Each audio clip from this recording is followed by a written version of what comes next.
আল্লাহ রাব্বুল আলামিন বলেন প্রথম নম্বরে মানুষের পক্ষে বিপক্ষে সাক্ষী দেবে তার এই হাত, তার এই পা, তার এই চোখ।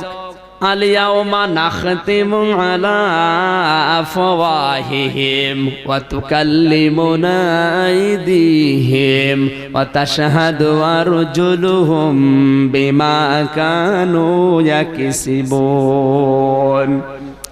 সূরা ইয়াসিন 23 নাম্বার পারার 3 নাম্বার পৃষ্ঠা 9 নাম্বার লাইনের 65 নাম্বার আয়াত। এটা তাফসীরে ফি জিলালিল কোরআন আল্লামা সাইয়্যিদ কুতুব রাহমাতুল্লাহ আলাইহি তিনি আয়াতের তাফসীর করতে গিয়ে লিখেছেন, ময়দানে মাহশারে আমার আল্লাহ মানুষের মুখে মোহর মেরে দেবেন, মুখটা সেলাই করে দিবেন, তার হাত আল্লাহর সাথে কথা বলবে, পা আল্লাহর সাথে কথা বলবে, জবাব দেবে রব্বুল আলামিন তোমার এই পা দিয়ে বান্দা হেঁটে হেঁটে কোরআন শুনতে গিয়েছিল।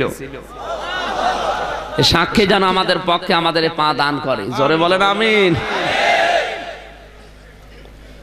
কিছু মানুষের বিপক্ষে সাক্ষী দেবে চোখ, ডাক দিয়ে বলবে রব্বুল আলামিন চশমার উপর দিয়ে ফাঁকা দিয়ে বেগানা নারীকে দেখেছিল।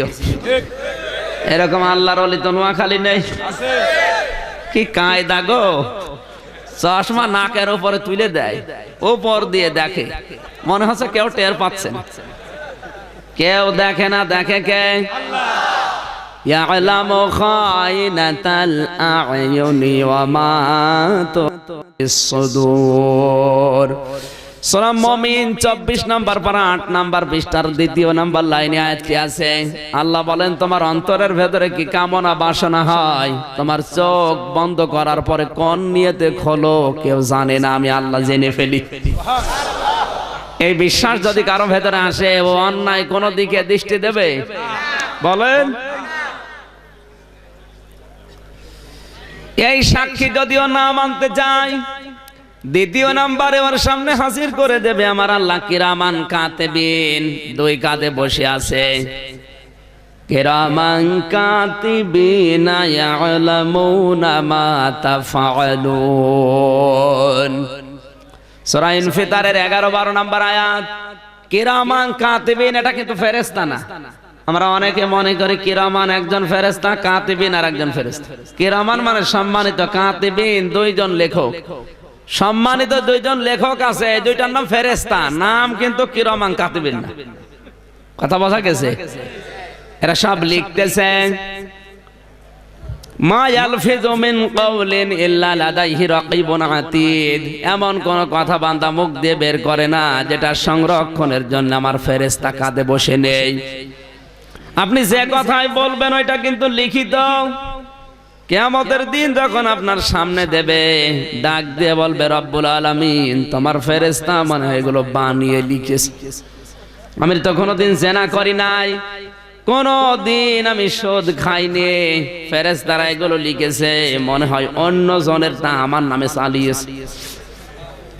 আল্লাহ তাআলা বলেন বান্দা আমিও জানি তুমি সুদ খাওনি, কোনদিন জিনা করনি, কিন্তু জিনা করার জন্য যে পরিবেশগুলো দরকার হয় ওই পরিবেশ তোমার মেয়ে দিয়ে, বউ দিয়ে, বেটার বউ দিয়ে কায়েম করেছিলে।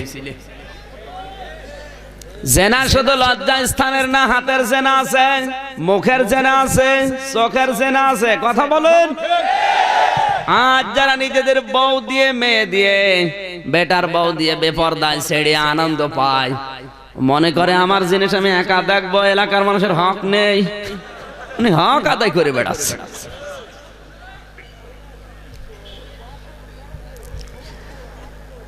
কোরআনে কারিমের বর্ণনা, ওয়াকরনা ফি বুয়ুতিকুন্না ওয়ালা তাবাররাজনা তাবাররুজাল জাহিলিয়াতিল উলা। সূরা আহজাবের 33 নাম্বার আয়াতের প্রথম অংশে আছে তাফসিরে মাযহারি আল্লামা সানাউল্লাহ পানিপতি রাহমাতুল্লাহ আলাইহি আয়াতের তাফসীর করতে গিয়ে লিখেছেন, এ মেয়েরা ঘরের পরিবেশে থাকবে, বাইরে যখন বের হবে রাস্তাঘাটে রূপ সৌন্দর্য প্রদর্শন করে জাহিলি যুগের মেয়েদের মতো বের হবে না। এখন জাহিলি যুগের মেয়ে ওইগুলো যারা চলচ্চিত্রে কাজ করছে, শুধু ওরাই না, এদের দেখে দেখে যারা চরিত্র বানাচ্ছে, ভারতের এই চ্যানেল দেখে যারা নিজেদেরকে সাজায়, কিরণমালা, কটকটি, না এরা কটকটি মার্কা পাও নেই, কটকটির মতো বউজার কপালে ও যে কোন জাহান্নামে আছে গো, কিছু বলতেও পারে না কাউকে, বললেই মার খাবে। যৌতুক নিয়ে যারা বিয়ে করেছে ওরা বর কাছে গোলাম। সত্যি করে বলেন তো, যৌতুক নিয়েছেন কারা কারা? হাত তোলেন তো দেখি। এলাকায় যৌতুক নেই একজন শুধু, তাও তো আল্লাহর ওলি একটা আছে।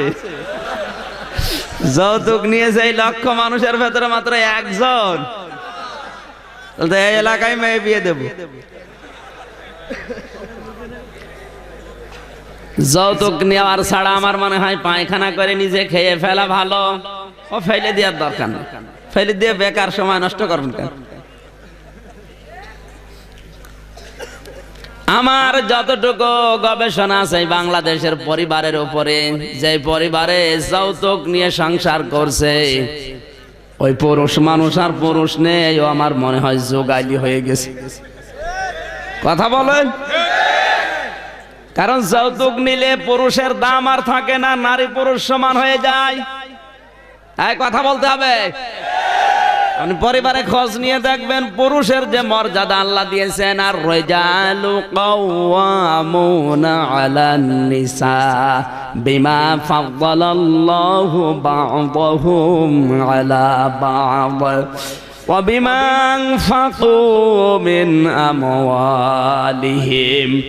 সূরা নিসা 5 নাম্বার পারার 2 নাম্বার পৃষ্ঠা 10 নাম্বার লাইনে 34 নাম্বার আয়াতের প্রথম অংশে আছে।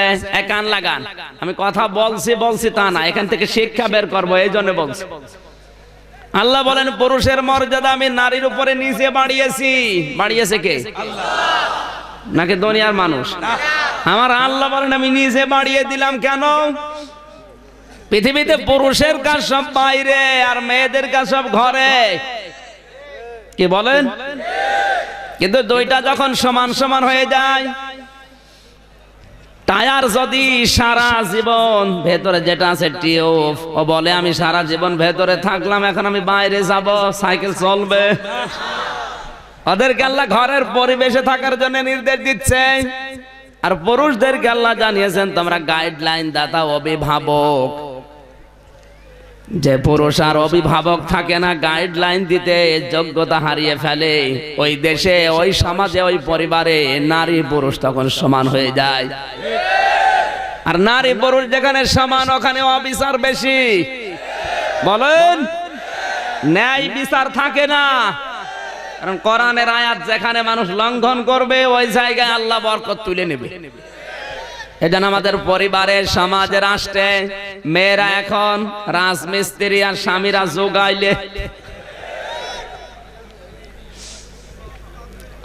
কিতাব থেকে বলছে যেই দেশে নারী পুরুষের দাম সমান, যেই দেশে ঘি আর তেলের দাম সমান, যেই দেশে আঙ্গুর আর আলুর দাম সমান, ওই দেশের মানুষ ন্যায় বিচারক না অবিচারক?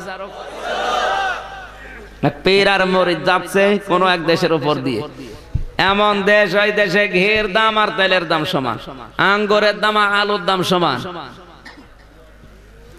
মরিদ বলছে পীর সাহেব আজব দেশে আসলাম, আমাদের দেশে ঘির দাম 500 টাকা আর তেলের দাম 100 টাকা, আর এখানে দুইটাই সমান। আমি কিন্তু ঘি খেয়ে এবার মোটা হয়ে যাব। আঙ্গুরের দাম 500 টাকা কেজি, আলুর দাম 20 টাকা, আর এই জায়গায় দুইটাই সমান, আমি শুধু আঙ্গুর খাবো। পীর সাহেব বলে এই মরিদ শোন, যেই দেশে ঘি আর তেলের দাম সমান, ওই দেশের মানুষ সব জালেম।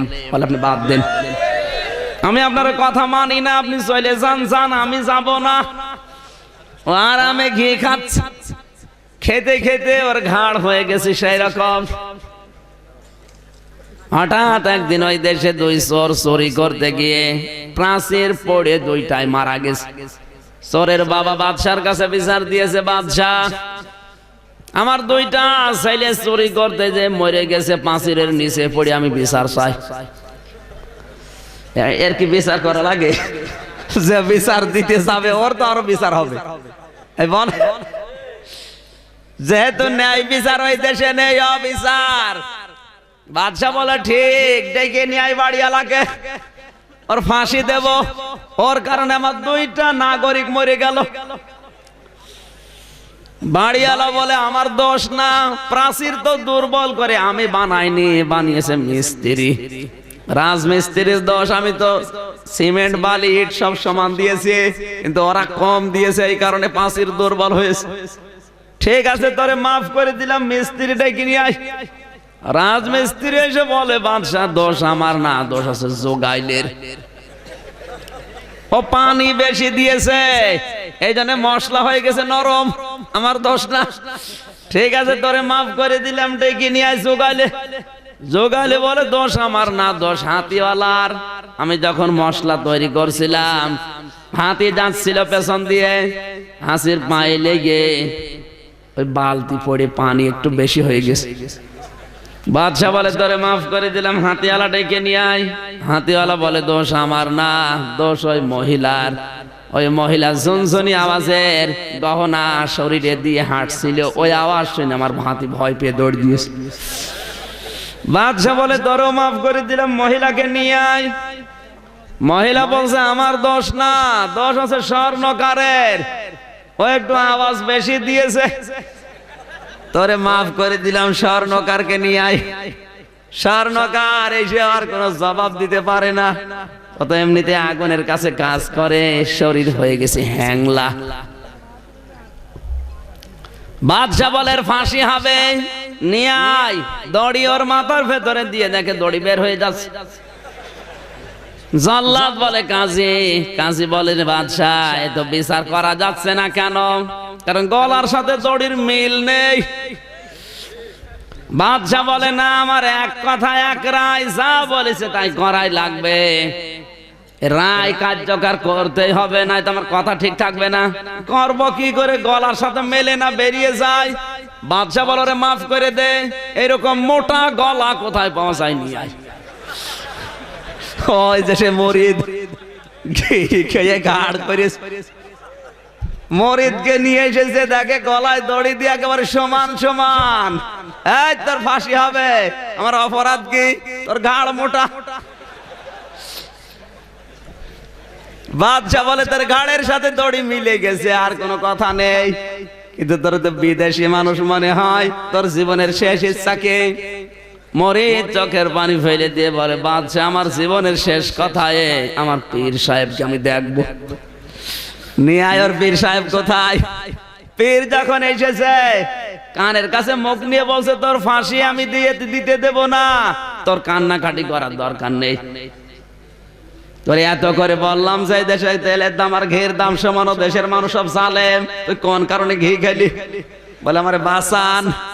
বলে ওস্তাদের মার শেষে। ওস্তাদের মার কখন?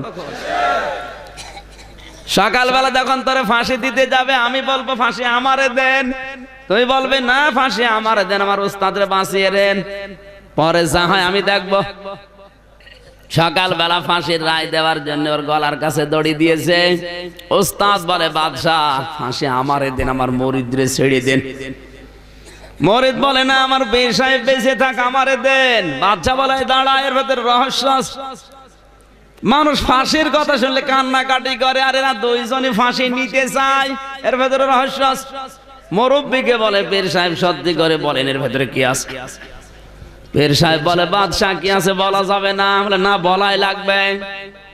পীর সাহেব বলে কে বলবো? চোখ বন্ধ করে দেখলাম এই দড়ি যে গলায় নেবে মরণের সঙ্গে সঙ্গে সে জান্নাত পেয়ে যাবে। বাদশাহ বলছে দাঁড়া, আমার দেশে অন্য দেশের মানুষ এসে জান্নাত পাবে, দরকার নেই, ফাঁসি আমারে দে। আমি হাসির খোরাকি দেয়নি। আমার ভাইরা আমল নামাটা হাতে পাওয়ার পরে বান্দা আফসোস করবে, বলবে রব্বুল আলামিন আবদিআল কিতাব ফাতারাল মুজরিমিনা মুশফিকিনা মিম্মা ফিহি ওয়া ইয়াকুলুনা ইয়া ওয়াইলাতানা মা লিহাযাল কিতাবি লা ইউগাদিরু সাগীরাতাও ওয়ালা কাবীরাতান ইল্লা আহসাহা। সূরা কাহাফ 15 নম্বর পারা 18 নম্বর পৃষ্ঠা 3 নম্বর লাইনের 49 নম্বর আয়াতের প্রথম অংশে আছে আল্লাহ তাআলা বলেন, এমন কিতাবের হাতে ধরিয়ে দেব, কিতাবটা হাতে নিয়ে পড়তে পড়তে আশ্চর্য হয়ে বলবে রব্বুল আলামিন, এ কেমন কিতাব দিলে, ছোট গোনা বড় গোনা একটাও বাদ যায়নি, সব দেখি হাজির। এগুলো দেখে আফসোস করার আগে যতদিন আজরাইল না আসে ততদিন এই আফসোসটা কমপ্লিট করার দায়িত্ব আমাদের। দুনিয়া থেকে যারা বিদায় নিয়েছে, আমরা যাদের আল্লাহর ওলি বলি, ওদের কিন্তু জীবনের এইটাই ছিল। একজনের জীবনী পড়লাম আজকে। লোকটা বাজারে গেছে মাছ কিনতে, সদাই করার পরে দোকানদারকে 100 টাকা দিয়েছে। টাকাটা নিয়ে লোকটা উলট পালট করে বলে, হুজুরের টাকাটা অচল, আপনি নিয়ে যান, এটা চলে না, অন্যদিন দিয়ে যাবেন। কথা বলার সঙ্গে সঙ্গে লোকটা সেন্সলেস হয়ে পড়ে গেছে। লোকজন এসে বলে, দোকানদারকে মেরেছেন? দোকানদার বলে, না, আমার তো অপরাধ নেই, আমি তো মারিও নাই। ও নিজে নিজে অজ্ঞান হয়ে গেছে, আগে ওর হুঁশ ফেরান। মাথায় পানি দিয়ে বাতাস দিয়ে যখন হুঁশ এসেছে, জিজ্ঞাসা করে, আপনি অজ্ঞান হয়ে গেলেন কেন? আল্লাহর বুজুর্গ বান্দা বলে, এ পৃথিবীর মানুষেরা, দোকানদার আমারে কিছু বলে নাই, আর আমি অজ্ঞান হয়েছি এই কারণে এই টাকার নোটটা দিয়েছিলাম। উলট পালট করে বলো, হুজুর এটা অচল, চলে না। সঙ্গে সঙ্গে আমার মগজের ভেতরে একটা, ব্রেনের ভেতরে একটা চিন্তা এসেছে, আমারও তো একটা 100 টাকার নোট আছে, তার নাম হায়াত। 50, 60, 70 বছর জীবনের হায়াত। আমি যদি এখনই মারা যাই, আর আমার আল্লাহ যদি হায়াতের দিকে তাকিয়ে দেখে, চোখ বলানোর পরে যদি বলে, বান্দা আমল নামায় হায়াত তো অচল, চলে না। কারণ এর ভেতরে সুদের গোনা পাওয়া যায়, এর ভেতরে ঘুষের গোনা পাওয়া যায়, এর ভেতরে বেপরদার গোনা পাওয়া যায়, মানুষের উপর অত্যাচারের গোনা পাওয়া যায়। এটা দিয়ে আমার জান্নাতে যাওয়া যাবে না। তখন আমার কি হবে, ওই চিন্তা করে আমি অজ্ঞান হয়ে গেছি। তাদের সেন্স ছিল কি, আর আমরা কোন রাস্তায় আছি? সাক্ষীর কথা এমনি বলছি না, আমাদের পক্ষে সাক্ষী দেওয়ার মতো কিছুই নেই। কথা বলেন না কেন? এমনকি যে জমিনে দাঁড়িয়ে আছে, ওই জমিন পর্যন্ত আমাদের বিরুদ্ধে। কারণটা কি? কোরআনে কারীম জানিয়েছে, ইন্নাল্লাযীনা ইয়াকতুমুনা মা আনজালনা মিনাল বায়িনাতি ওয়াল হুদা মিন বা'দি মা বায়্যানাহু লিন-নাসি ফিল কিতাব উলাইকা ইয়ালআনুহুমুল্লাহু ওয়া ইয়ালআনুহুমুল লাঈনুন। সূরা বাকারা 2 নম্বর পারা 3 নম্বর পৃষ্ঠা 4 নম্বর লাইনের 159 নম্বর আয়াতে আছে তাফসিরে তাবারি। এই কান খাড়া করেন, এখানে কিন্তু শুধু আমির হামজার নাম নেই, শুধু মাওলানা হোসাইন আহমেদের নাম নেই, গোলাম কবির ভাইয়ের নাম নেই। ইন্নাল্লাযীনা, আল্লাযীনা ইসমে মাউসুলা, কোন দলের লোকেরও নাম নেই, সে যে কেউ হতে পারে। মানুষ পদবাচ্চা যারা বিবেচিত, তারা এই আল্লাযীনার ভেতরে আছে। এখন যদি বলেন আমি মানুষ না আমি জানোয়ার, তাহলে আপনি বাদ। এখানে জানোয়ার আছে? হ্যাঁ, মানুষ দাবি যদি করেন আপনি যে কোনো দলের হতে পারেন, কিন্তু যদি বলেন আমি মানুষ, তাহলে আপনি আল্লাযীনা ইসমে মাউসুলার ভেতরে আছেন। আল্লাহ বলেন, ইন্নাল্লাযীনা, নিশ্চয় যে যারা ইয়াকতুমুনা, কাতামা ইয়াকতুমুনা মানে গোপন করা। এটা মজারের আলোচনা, বর্তমান, ভবিষ্যৎ, প্রেজেন্ট, ফিউচার। তার মানে এখন যারা করছে, ভবিষ্যতেও যারা করবে। আবার কান লাগান, এটা কি শুধু আমির হামজার জন্য, গোলাম কবিরের জন্য? যারা আছে এখানে আমরা সবার জন্য। কি এটা? মানসালনা মিনাল বাজ্জিনাতি ওয়াল হুদা, আমি কোরআনের ভেতরে যে স্পষ্ট দলিল আর প্রমাণ দিয়ে কথাগুলো নাযিল করলাম, মা বায়ান্নাহু লিন-নাসি ফিল কিতাব, যে কথাগুলো মানুষের কাছে বর্ণনা করার জন্য আদেশ দিয়েছি। আপনি যে দলের লোক হন আর যা কিছু করেন, কোরআনের জ্ঞান যতটুকু আছে, অন্তত আপনার বিবেকটা তো আছে। এই বিবেক যদি আপনি কাজে লাগাতে না পারেন, বিবেক অনুযায়ী যদি কাজ করতে না পারেন, উলাইকা ইয়ালআনুহুমুল্লাহ, আমি আল্লাহ নিজে তাদের উপরে লানত করি। শুধু তার উপরে দেয়নি, আলআনুহুমুল্লাহ দিয়েছেন। হোম বহুবচন, এটা জমির। শুধু এতটুকু দিয়ে আল্লাহ যদি শেষ করে দিত তাও একটা কথা ছিল। আল্লাহ দিয়েছেন আলআনুহুমুল্লাহ বহুবচন।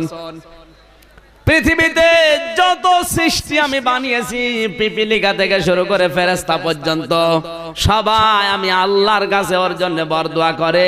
এমনকি যে জমিনে দাঁড়িয়ে আছে ওই জমিন পর্যন্ত ওর বিরুদ্ধে আমার কাছে মামলা দেয়, আল্লাহ ওরে ধ্বংস করে দাও। সুতরাং আপনি কোরআনের হাদিসের যতটুকু জ্ঞান আছে বিবেক অনুযায়ী যদি পালন করতে না পারেন, আপনার জন্য আপনার উপরে বরদোয়া করে কে? আসতে বলে আল্লাহ যদি কারো বিরুদ্ধে বরদোয়া করে, সৃষ্টি জগৎ এমনকি যে মাটির উপরে দাঁড়িয়ে আছে না জমিন পর্যন্ত যদি আপনার বিরুদ্ধে মামলা দেয়, আপনার বিরুদ্ধে সাক্ষী দেয়, তা আপনারা জান্নাতে নিয়ে যাবে কোন বাবা? বলেন। জীবনের উপরে এই আত্মসমালোচনা আসার জন্য আজকের মাহফিল। কয়েকদিন আগে রাজবাড়ির গোয়ালন্দ ঘাটে একটা অনুষ্ঠান ছিল। এই যে রক্সি রং কোম্পানির মালিক, নাম শুনেছেন? কত টাকা আছে ও নিজেও জানে না। প্রতি বছরে বছরে ৮ রশির ওই দরবারে, খাজা বাবার দরবারে প্রায় ৩ ট্রাক করে গরু পাঠাতো। ৩ ট্রাক গরু কত দাম হবে হিসাব করেন। এতগুলো টাকার গরুও পাঠিয়ে দিত। ওনাকে আমি ইসলাম সম্পর্কে একটা স্পষ্ট ধারণা দেওয়ার জন্য বসালাম পাশে। ১.৫ ঘন্টার আলোচনার পরে আমার বলছো, হুজুর আপনি এতদিন আমি মনে করতাম আমার ওই বাবাই রব, বাবাই সব, আমার ব্যবসা বাণিজ্য মনে হয় বাবাই বরকত দেয়, কিন্তু এখন আপনি কোরআন দিয়ে হাদিস দিয়ে যেটা বোঝালেন আমার জ্ঞানের চোখ খুলে গেছে। আমি আর ওই ভ্রান্ত ধারণায় নেই। এই ৩ ট্রাক গরু কিনতে যত টাকা লাগে, আগামীতে আমি কোরআনের তাফসীর মাহফিল ওই টাকাগুলো খরচ করব। এই জন্য মানুষের হেদায়েত আসতে বেশি সময় লাগে না যদি মানুষ হেদায়েতের মন নিয়ে বসে।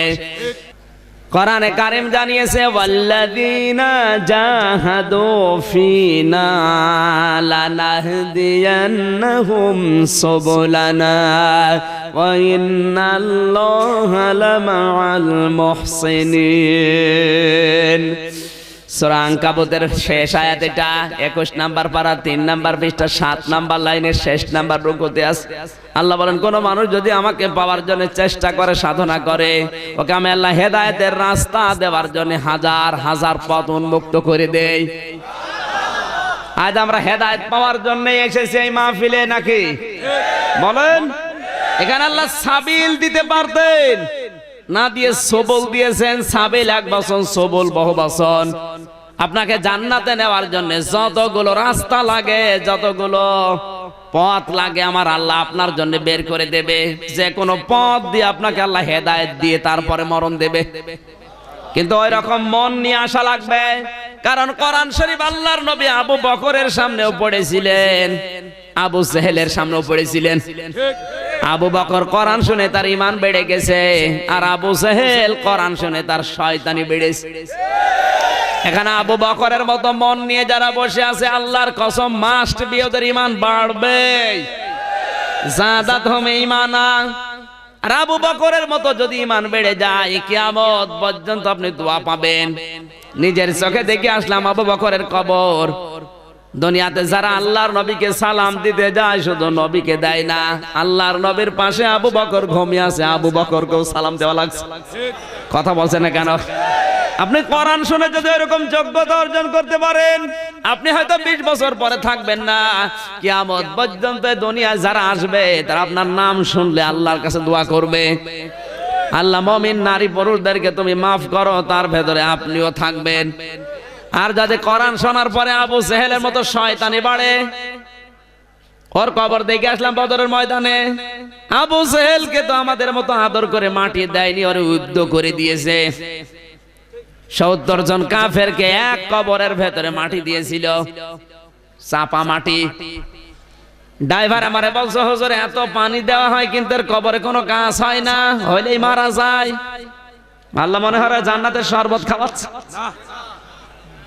না। শুধু একজন বলছে, বাকিগুলো হা। ওর কবরে যে জাহান্নামের আগুন জ্বলছে সন্দেহ আছে? পাশেই তো সাহাবীদের কবর দেখলাম, 14 জন সাহাবী শহীদ হয়েছিল বদরের ময়দানে। এই পাশে বিশাল খেজুর বাগান, তরতর করে পানি উঠতেছে নিচ দিয়ে। আর শয়তানের কবরে পানি দিয়েও গাছ বাঁচে না। আবু জেহেলের মতো যদি তৈরি হয় আপনার ঈমান, আপনার কবর পাকা কেন 14 তলা করলেও নিচে আল্লাহ আগুন লাগিয়ে দেবে। এজন্য কোরআন শরীফের পক্ষে যারা দুনিয়ায় থাকবে ওদের ভাগ্য পরিবর্তন করতে আল্লাহ বেশি সময় নেবে না। এই মাহফিলের মাধ্যমে আমরা কোরআনের পক্ষে অবস্থান নেব। কথা বলেন। এই পৃথিবীর তাকবীর দেওয়ার দরকার নেই, কান লাগান বাস্তবতাকে। এই পৃথিবীতে আমরা কয়েকদিন আগেও দেখেছি কোরআনের পক্ষে, মুসলমানের পক্ষে, ইসলামের পক্ষে যারা একটু হাত উঁচা করেছে আল্লাহ তাদের ভাগ্য পরিবর্তন করে সুপ্রসন্ন করে দিয়েছে। এই যে সাংবাদিক জাইদি বুশকে মেরেছিল জুতা দিয়ে, মুসলমানের পক্ষে অবস্থান নিয়েছে, কারণ বুশ ছিল পৃথিবীর সবচেয়ে বড় জালেম। কথা বলুন। এতটুকু কারণে আমি মনে করলাম আমার জেল হয়ে যাবে না, শুধু ফাঁসি হয়ে যাবে, কিন্তু না, ফাঁসি হয়নি, মাত্র 1 বছর জেল। 1 বছর জেল হলে থাকা লাগে মাত্র 9 মাস। বলেন, 9 মাস পরে বের হয়ে সংবাদ সম্মেলন করে বলছে, ভাই আমার সেই জুতা কই? সাংবাদিকরা বলে, আপনি আশ্চর্য মানুষ, জুতা চান, ওই জুতার কারণে আপনি জেলে গেলেন। জাইদি বলে, জুতা আমার দরকার, কারণ জুতার কারণে আজ আমি বিশ্বে পরিচিত। এই জুতা দিয়ে আমি বিশ্ব বিয়াদব বুশকে মেরেছি, ওই জুতা আমার দরকার। সাংবাদিকরা বলে, আপনি জেলখানায় যাওয়ার পরে জুতা আমরা নিলামে তুলেছিলাম, এত চড়া দামে বিক্রি হয়েছে, আপনার 14 বংশ বসে খাবে, টাকা ফোরাবে না। কোরআনের আয়াতে দলিল আল্লাহ দিয়েছেন, তাহা মা আনজালনা আলাইকাল কুরআনা লিতাশকা। হে নবী, কোরআন আপনাকে দিয়েছি ভাগ্যহত করার জন্য না। আপনি অপদস্থ হবেন, অপমান হবেন, এ দুনিয়ায় নিচে নেমে যাবেন তা না। কোরআন যার কাছে থাকবে আমি আল্লাহ তাকে উপরে তোলার জন্য দিয়েছি। সুবহানাল্লাহ বলতে পারেন? আর যদি ভাগ্য পরিবর্তন হয়ে যায় কিছুদিনের ভেতরে শুধু মুসলমানের পক্ষে অবস্থান নিয়ে, আজ আমরা মুসলমানের পক্ষে থাকলে, কোরআনের পক্ষে থাকলে ভাগ্য প্রসন্ন হওয়ার সুযোগ আছে না নেই? পক্ষান্তরে আল্লাহ বুশকে কুকুরের মতো জোতা পিটা করে ক্ষমতাকে নামিয়েছে। শুধু বুশকে না, বুশের ভাইরা ভাই যত দুনিয়ায় ছিল তাদেরকে আল্লাহ পৌঁছিয়ে দিয়েছে। ওই যে আবু জেহেল, ওর বাড়ি এখন ইন্টারন্যাশনাল পায়খানা। বলেন, শুধু কিন্তু বাংলাদেশের মতো জায়গার প্রেসিডেন্ট ছিল না আবু জেহেল। এই বাংলাদেশ 14টা জোড়া দিলে যত বড় হয়, সৌদি আরব একাই অত বড়। বিশাল সাম্রাজ্যের অধিপতি ছিল আবু জেহেল, কিন্তু ওর বাড়ি এখন তাকান, লক্ষ লক্ষ মানুষ যায়, একবার না একবার পায়খানা করবে। আমি কাবা শরীফ তাওয়াফ করার পরে উপর দিয়ে ঘুরি, হঠাৎ আমার পেটে ব্যথা উঠেছে। পুলিশকে জিজ্ঞাসা করলাম, ভাই এতক্ষণ তো ভালো ছিলাম, এখন পেটে ব্যথা করছে কেন? পুলিশ বলছে, হাসিউল হুজ্জাত। ও হুজুর, এটা কোন জায়গা আপনি জানেন না? না, এটা আবু জেহেলের বাড়ি। আপনি এখনো পায়খানা না করে দাঁড়িয়ে আছেন, তাড়াতাড়ি যান। ওরে আল্লাহ, পায়খানা করে দেখি আমার পেটের ব্যথা ভালো হয়ে গেছে। হাসির খোরাকি দেন, এখানে শিক্ষা আছে। আল্লাহ আমাকে জানাতে চেয়েছে, আমির হামজা কয়েক লাখ টাকা খরচ করে বাংলাদেশ থেকে আসলে, আরে শয়তানের মুখে পায়খানা না করে চলে যাবা, তাড়াতাড়ি করো, পেটের ব্যথা বাড়িয়ে দিলাম। এটা বলার আমার উদ্দেশ্য এই, কোরআনের বিপক্ষে, মুসলমানদের বিপক্ষে যদি কেউ অবস্থান করে, ওকে আমার আল্লাহ কিন্তু অপদস্থ করে নিচে নামাতে বেশি সময় নেয় না। আর প্রমাণ দেওয়া লাগবে? কোরআনের পক্ষে আমরা থেকে আমাদের সাক্ষী যেন বৃদ্ধি হয়, কারণ যে জমিনে আছে ওই জমিনও বিপক্ষে যাবে যদি কোরআনের সত্য কথাকে গোপন করে। এটা শুধু আলেমের কাজ না, যে যতটুকু জানে ওইটাই প্রচার করা লাগবে। যার যতটুকু আছে ওইটা যদি কেউ প্রচার না করে, তার খবর আছে। কারণ বিবেক সবাইকে আল্লাহ দেয়নি। গরু ছাগলের বিবেক আছে? বলেন, এই পৃথিবীতে বিবেক আছে শুধুমাত্র মানুষের। এজন্য কোরআন জানিয়েছে ইন্না শাররাদ দাওয়াবি ইনদাল্লাহি সাম্মুল বুকুমুল্লাযীনা লা ইয়াকিলুন। সূরা আনফাল 9 নাম্বার পারা 18 নাম্বার পৃষ্ঠা 9 নাম্বার লাইনে 3 নাম্বার রুকুর 22 নাম্বার আয়াত। এটা তাফসীরে মনির থেকে বলছে, আল্লাহ তাআলা বলেন পৃথিবীতে সবচাইতে নিকৃষ্ট আমি আল্লাহর কাছে তারা যাদের বিবেক আছে কিন্তু কাজে লাগায় না। প্রতিদিন পেপার পত্রিকায় টিভির পর্দায় কত কায়দায় ভেসে আসতেছে অন্যায়গুলো। অনেকে আছে দেখার পরেও না দেখার ভান করে থাকে, শুধু নিজের দলের লোক এই জন্য কিছু বলে না। শয়তান তোমার বিবেক গেছে কোন জায়গায়? দল করবাতে অন্ধভাবে বিবেক আল্লাহ তোমাকে দিয়েছে, এর হিসাব নেবেন। এজন্য বিবেক যারা কাজে লাগাবে না তাদেরকে আমার আল্লাহ জাহান্নামী বলে ঘোষণা দিয়েছেন সূরা আরাফের 189 নাম্বার আয়াতে। ওয়ালাকাদ জারানা লি জাহান্নামা কাসীরাম মিনাল জিন্নি ওয়াল ইনসি লাহুম কুলুবুল লা ইয়াফকাহুনা বিহা। অধিকাংশ মানুষ আর জিনকে জাহান্নামে দেব, এমনি দেব না। তিনটা ইন্দ্রিয় শক্তি যাদের আছে কিন্তু তাদের কাজে লাগেনি। তার এক নম্বরে বিবেক, কলব ছিল, অন্তর ছিল, সব বুঝতো কিন্তু ন্যায় আর অন্যায় বোঝার পরও না বোঝার ভান করে থাকতো। এই জেলায় নেই। ন্যায় যেটা আপনাকে বলাই লাগবে, অন্যায় যেটা বলাই লাগবে, এটা যদি বলতে না পারেন আপনি কিন্তু জনপ্রিয় হতে পারবেন না। ওবায়দুল কাদের সারা বাংলাদেশে দলমত নির্বিশেষে সবার কাছে জনপ্রিয় এই কারণে। এই কথা বলছেন এখন উনি কিন্তু শুধু আওয়ামী লীগের না, বিএনপির না, জাতীয় পার্টি জামাতের না, দলমত নির্বিশেষে সবার কাছে আওয়ামী লীগ যেমন তাকে ভালোবাসে, জামাতও সেরকম ভালোবাসে। এই জন্য ভালোবাসে কারণ দল আর মত নেই তার কাছে। আমি যতটুকু মিশেছি, মনে করছেন হুজুর ছোট, আমার এক শালা এখন এমপি ওবায়দুল কাদেরের সাথে সব সময় থাকে। চুয়াডাঙ্গা 2 আসনের এমপি। সেদিন এসেছিলাম ক্যান্টনমেন্টে, অনেক সাথে করে নিয়ে এসেছিলাম। আপনাদের এই ঢাকা দোহারে 24 তারিখে একটা মাহফিল আছে। আপনাদের নোয়াখালীর এই কৃতি সন্তান আছে প্রধান অতিথি জনাব ওবায়দুল কাদের ভাই, আমাকে প্রধান বক্তা দিয়েছে, ওনাকে প্রধান অতিথি দিয়েছে। আমার আলোচনার বিষয় ওই দিন দিয়েছে বিবেক। আমি যেন বোঝাতে পারি বাস্তবতা দিয়ে, কোরআন আর হাদিস দিয়ে। জোরে বলেন আমিন। আমি যেখানে কথা বলি আল্লাহর দিকে তাকিয়ে বলি। কে কোন দল করে ওটা আমার দেখার দরকার নেই। আজ আমার বিবেকটা কাজে লাগে না, এজন্য আমি মানুষের ভেতরে আর নেই। কুকুরের দাম যেই রকম আল্লাহর কাছে, আমার দামও ওই রকম, কারণ আমার বিবেক ছিল, কাজে লাগে। এরকম বিবেক কাজে লাগায় না এ মানুষ তো নোয়াখালী নেই। কাদের বিবেক কাজে লাগে না হাত তোলেন তো। দরুদ আর সালাম পড়ি আমাদের নবী, যাকে সালাম দিচ্ছে আমার আল্লাহ নিজে। আল্লাহর সালাম কিন্তু আমাদের মতো না। আল্লাহর সালাম হচ্ছে রহমত নাজিল করা। ফেরেশতারাও সালাম দিচ্ছে, এমনকি আমাদেরকেও আল্লাহ নির্দেশ দিয়েছে সাল্লু আলাইহি ওয়া সাল্লিমু তাসলিমা। তোমরাও নবীর উপরে সাল্লিমু তাসলিমা, যথাযথ হক আদায় করে সালাম দাও। এখানে যথাযথ হক আদায় করে সালাম দেওয়া মানে কি? বসা থেকে দাঁড়িয়ে যাবেন বলেন? বিশ্ব নবীকে সালাম দেওয়ার অর্থ হচ্ছে তার আদর্শ যেখানে যেইভাবে ছিল ওইভাবে অনুসরণ করা। আসতে বলেন। নবীজি যেমন নামাজের পরে, খাবারের পরে মিষ্টি খেয়েছেন, আল্লাহর নবী যেমন এটা আদর্শ, এটা যদি সুন্নত পালন করে কেউ মনে করে পালন করে তার সওয়াব হবে, হবে না? নবীজি দাঁড়িয়ে রেখেছিলেন, কেউ যদি এটা মনে করে দাঁড়িয়ে রাখে তার সওয়াব হবে না, হবে না? বিশ্ব নবী তায়েফের ময়দানে রক্ত দিয়েছেন, এই ময়দানেও যদি কেউ যায় তারও সওয়াব হবে। আমরা শুধু খাবারের পরে মিষ্টি খাওয়া সুন্নত, মেসাক করা সুন্নত, মাটি মাথায় দেওয়া সুন্নত, এই সমস্ত সুন্নতে আছে। বিশ্ব নবী যে রক্ত ঝরিয়েছে এই সুন্নতে আমরা এখন নেই। কারণ এই দেশের মুসলমান, বিশেষ করে ভারত, বাংলাদেশ আর পাকিস্তান, আমি বিশ্বের 228টা রাষ্ট্র সম্পর্কে যতটুকুই পড়েছি, বিশেষ করে বাংলাদেশ, ভারত আর পাকিস্তান, এই 3টা দেশের মুসলমানেরা শুধু খাবারের পাগল।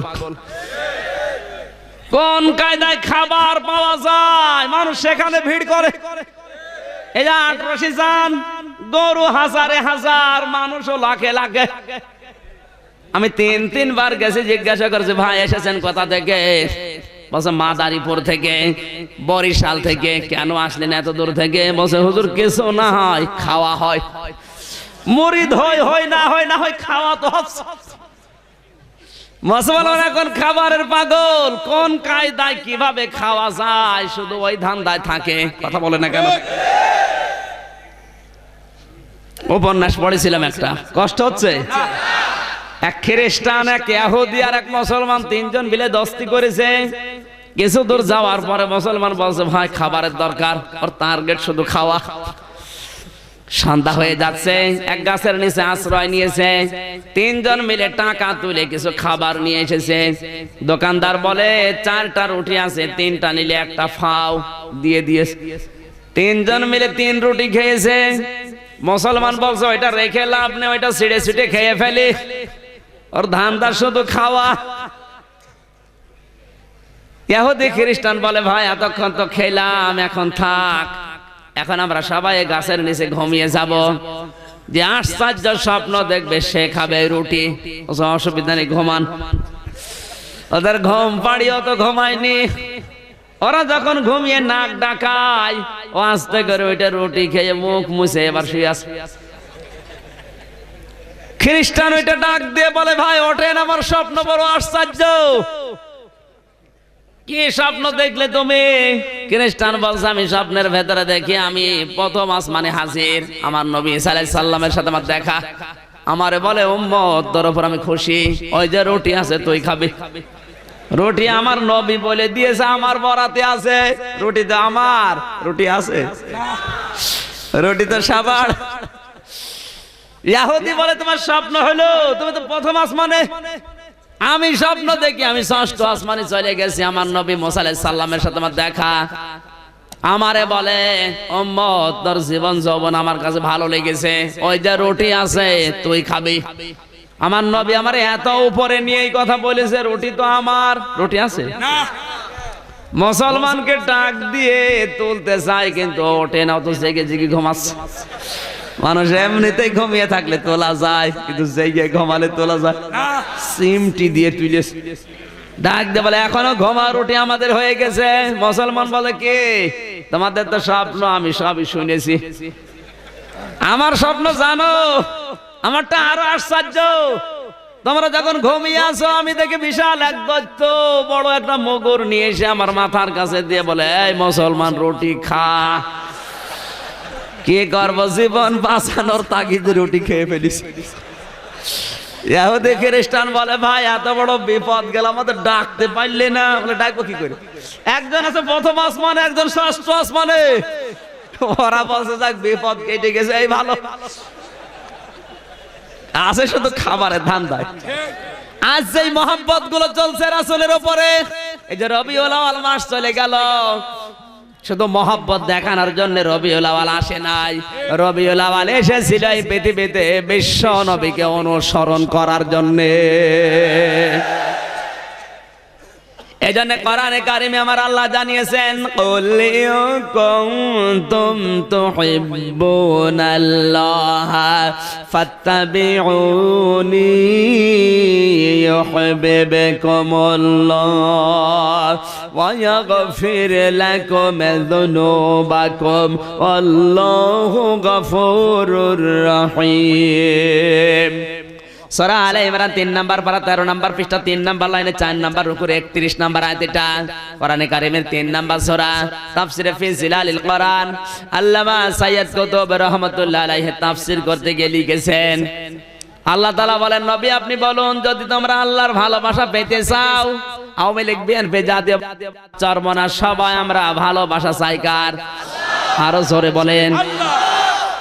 রাজনৈতিক আদর্শ আমাদের আলাদা থাকতেই পারে, কিন্তু আমরা সবাই আমার আল্লাহকে ভালোবাসতে চাই। আল্লাহ বলেন আমাকে ভালোবাসা দরকার নেই, আমাকে যদি ভালোবাসে প্রমাণ দিতে চাও ফাত্তাবিউনি, আমার রাসূলের অনুসরণ করো। কি করো? অনুসরণ। আমার রাসূলকে দেখে দেখে চলবাই। যে তাবাউন শব্দটা আছে, তাবাইন 3টি অক্ষরের সমন্বয়ে শব্দটা গঠিত। কোন সেন্টেন্সে যদি তাবাউন শব্দটা পান অভিধান বেত্তা যারা লিখেছেন, একটা সামনে দিয়ে মানুষ হেঁটে যাচ্ছে, কতটুকু পায়ের ডিস্টেন্স রেখে চলে, হাত কিভাবে নাড়ায়, মাজা কিভাবে নাড়াচ্ছে, ওইটা দেখে দেখে ওই জায়গায় পা ফেলে চলার নাম তাবউন। জন্ম থেকে মৃত্যু পর্যন্ত নবী যে যেই কায়দায় চলেছিলেন, ঠিক ওই কায়দায় ওই জায়গায় অনুসরণ করে চলার নাম কি? আরো জোরে বলেন। এটা যদি কেউ করতে পারে, আমি আল্লাহ বললাম ইউহিব্বুকুমুল্লাহ, তখন আমি নিজেই তোমাদেরকে ভালোবাসবো। আর আমি আল্লাহ যদি কাউকে ভালোবাসি, দুইটা পুরস্কার দেব, ওয়া গফির লাকুম যুনুবাকুম। এক ফের এটা মজারে, বর্তমান ভবিষ্যৎ প্রেজেন্ট ফিউচার, জাম্বন এক বছর, জুনুব বহু বছর। আমি আল্লাহ যদি কাউকে ভালোবাসি, ওর জীবনের যত গুনাহ আমি আল্লাহ সব মাফ করে দেব।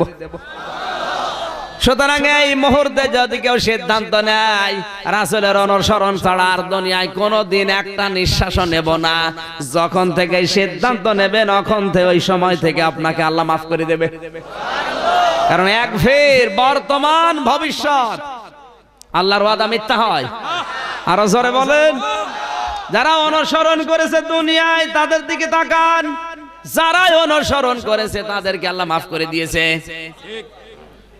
অনেকে বলে ভালোবাসে শুধু, আমার অনুসরণ নেই, কখনো না।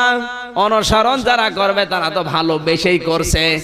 ভালোবাসা না থাকলে কাউকে কেউ অনুসরণ করে? ভালোবাসা কাকে বলে আর অনুসরণ কাকে বলে? কান লাগান। এটা কোরআন হাদিস না, শিক্ষার জন্য বলছি, নাকি এটা বাদ দিয়ে দেব? কোরআন হাদিস না, শিক্ষার জন্য বলছি। পড়েছিলাম বইতে, এই জন্য। লাইলি মজনুর নাম আমরা শুনেছি, এটা কল্প কাহিনী। এটা কিন্তু কোরআনে হাদিসে ইসলামের ইতিহাসে নেই। এটা কল্প কাহিনী। একটা কুকুর হেঁটে যাচ্ছে, মজনু এসে কুকুরকে জড়িয়ে ধরেছে। মানুষজন বলে তুমি কি পাগল, কুকুরের গায়ে হাত দিয়ে চমা খাও? মজনু ডাক দিয়ে বলে, আমার এই চোখ যদি তোর চোখে লাগিয়ে দেয়, তুই ওই কুকুরকে চমা খাবে? কারণ এই কুকুর সাধারণ কুকুর না, এটা লাইলের গ্রামের কুকুর। একটা মেয়ের মহব্বতে পড়ে তার গ্রামের কুকুর পর্যন্ত যদি তার কাছে মহব্বতের ভালোবাসার পাত্র হয়ে যায়। আপনি রাসূলকে ভালোবাসেন, আল্লাহর নবীর সুন্নাত আপনার ভেতরে পাওয়া যায় না, কি ভালোবাসেন? ঠিক বলেন। নবীজির কোন সুন্নাত আপনার পরিবারে নেই, সমাজে নেই, বিচার ব্যবস্থায় নেই, রাষ্ট্রে নেই, কি দিয়ে ভালোবাসছেন বলেন? শুধু খাবারের পরে মিষ্টি খাওয়া ভালোবাসা, তার মানে আরো খাবার চাই। এ পৃথিবীতে যত নবীর জীবনী আমি পড়েছি, পুরা কোরআন শরীফে 25 জন নবীর নাম আছে। 25টা তো পড়েছি। যতগুলো নবীর জীবনী আমি নিজে পড়েছি বিশ্ববিদ্যালয়ে, কোন নবীর বুক পেটের চাইতে ছোট ছিল না। প্রত্যেকটা নবীর সেনার বুক ছিল বড় বড়, আর পেট ছিল ছোট। আর এখন আমরা যারা নবীর উম্মত, বুক খুঁজে পাওয়া যায় না, শুধু পেট। এত বড় বড় পেট হয়, মহিলারা লজ্জা পায়, আল্লাহ একই পেট। সন্তান হওয়ার সময় তো আমারও এত বড় পেট ছিল না। খাবারের আগে 3টা সুন্নাত আছে, কেউ যদি পালন করতে পারে কোনদিন ওর পেট বুকের চাইতে উপরে উঠবে না। কথা বলছে না কেন? 1 নম্বরে নিজের পেটকে 3 ভাগ করা লাগবে, 1 ভাগ খাবার, 1 ভাগ পানি, আর 1 ভাগ খালি। এই নিয়মে খাবার খান, কোনদিন আপনার পেট উঁচু হয় কিনা দেখছি? এইটা নেই, একেবারে নলি পর্যন্ত খায়। এরপরে খাবারের পরে মিষ্টি খাওয়া, তার মানে আরো খাবার চাই। সুতরাং রাসূলের ভালোবাসা দেখাতে গিয়ে শুধু খাবার দিয়ে হবে না, অনুসরণ করা লাগবে পরিবার থেকে আন্তর্জাতিক জীবন পর্যন্ত। কথা বলেন ঠিক কিনা? তাহলে আপনার দরুদ শরীফ কবুল হবে। এর নাম সাল্লিমু তাসলিমা। যথাযথভাবে দরুদ পড়ো, ইয়া নবী সালাম আলাইকা, এরপরে গরম গরম জিলাপি আর খিচুড়ি, এর নাম সাল্লিমু তাসলিমা না। আল্লাহর নবী যেই কায়দায় পায়জামা পরেছেন, ওই কায়দায় ওইভাবে পায়জামা পরা লাগবে। নবীজি যেই কায়দায় লুঙ্গি দিয়েছেন শরীরে, ওই কায়দায় দেওয়া লাগবে। উনি বাথরুমে গেছেন যেই কায়দায় ওই কায়দায় যাওয়া লাগবে।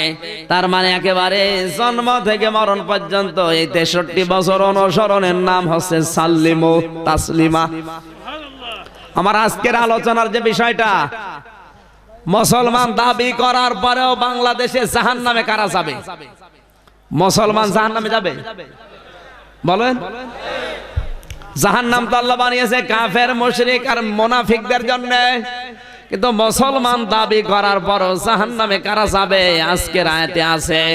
এখন যদি আমাদের কারো সাথে মিলে যায়, এখানে কোন হিন্দু আছে? আছে? এই মুসলমানদের কারো সাথে যদি আজকের আয়াত মিলে যায়, আমার কিন্তু কিছু করার নেই। আপনি জাহান্নামে যাচ্ছেন আপনার কারণে, কথা বলতে হবে। সূরা মুদ্দাসসিরের 40 নম্বর আয়াত থেকে আমরা পড়ছি, জবান ছেড়ে তেলাওয়াত করবেন, যার সাথে মিলে যাবে সে তাওবা করে বাড়ি যাবেন। নাকি নাকি এই ডিপ জলের মতো ঘাড় তেড়া?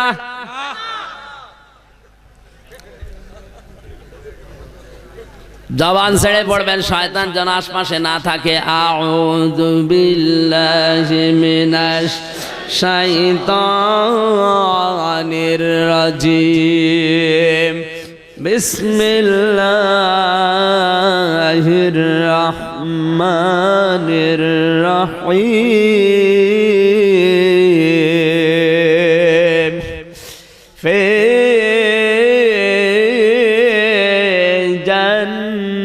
জান্নাতি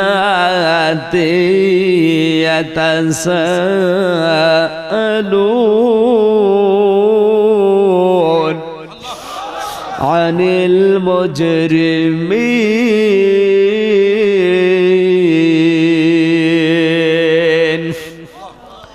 আল্লাহ রাব্বুল আলামিন বলেন, জান্নাতের ভেতরে একে অন্যের সাথে মোলাকাত করবে, আলোচনায় লিপ্ত হবে। ইয়াতাসাআলুন, জান্নাত কিন্তু হবে ফ্ল্যাট সিস্টেমের।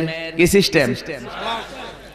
দুনিয়ায় যাদের ফ্ল্যাট বাড়ি হয় না, আফসোস করার দরকার নেই। ঈমান যদি আপনার থাকে আর ঈমান অনুযায়ী যদি কাজ করতে পারেন, মরণের পরে আমার আল্লাহ ফ্ল্যাট সিস্টেম বাড়ি দেবে। 2 তলা 10 তলা না, 6666 তালা। সুবহানাল্লাহ বলতে পারেন?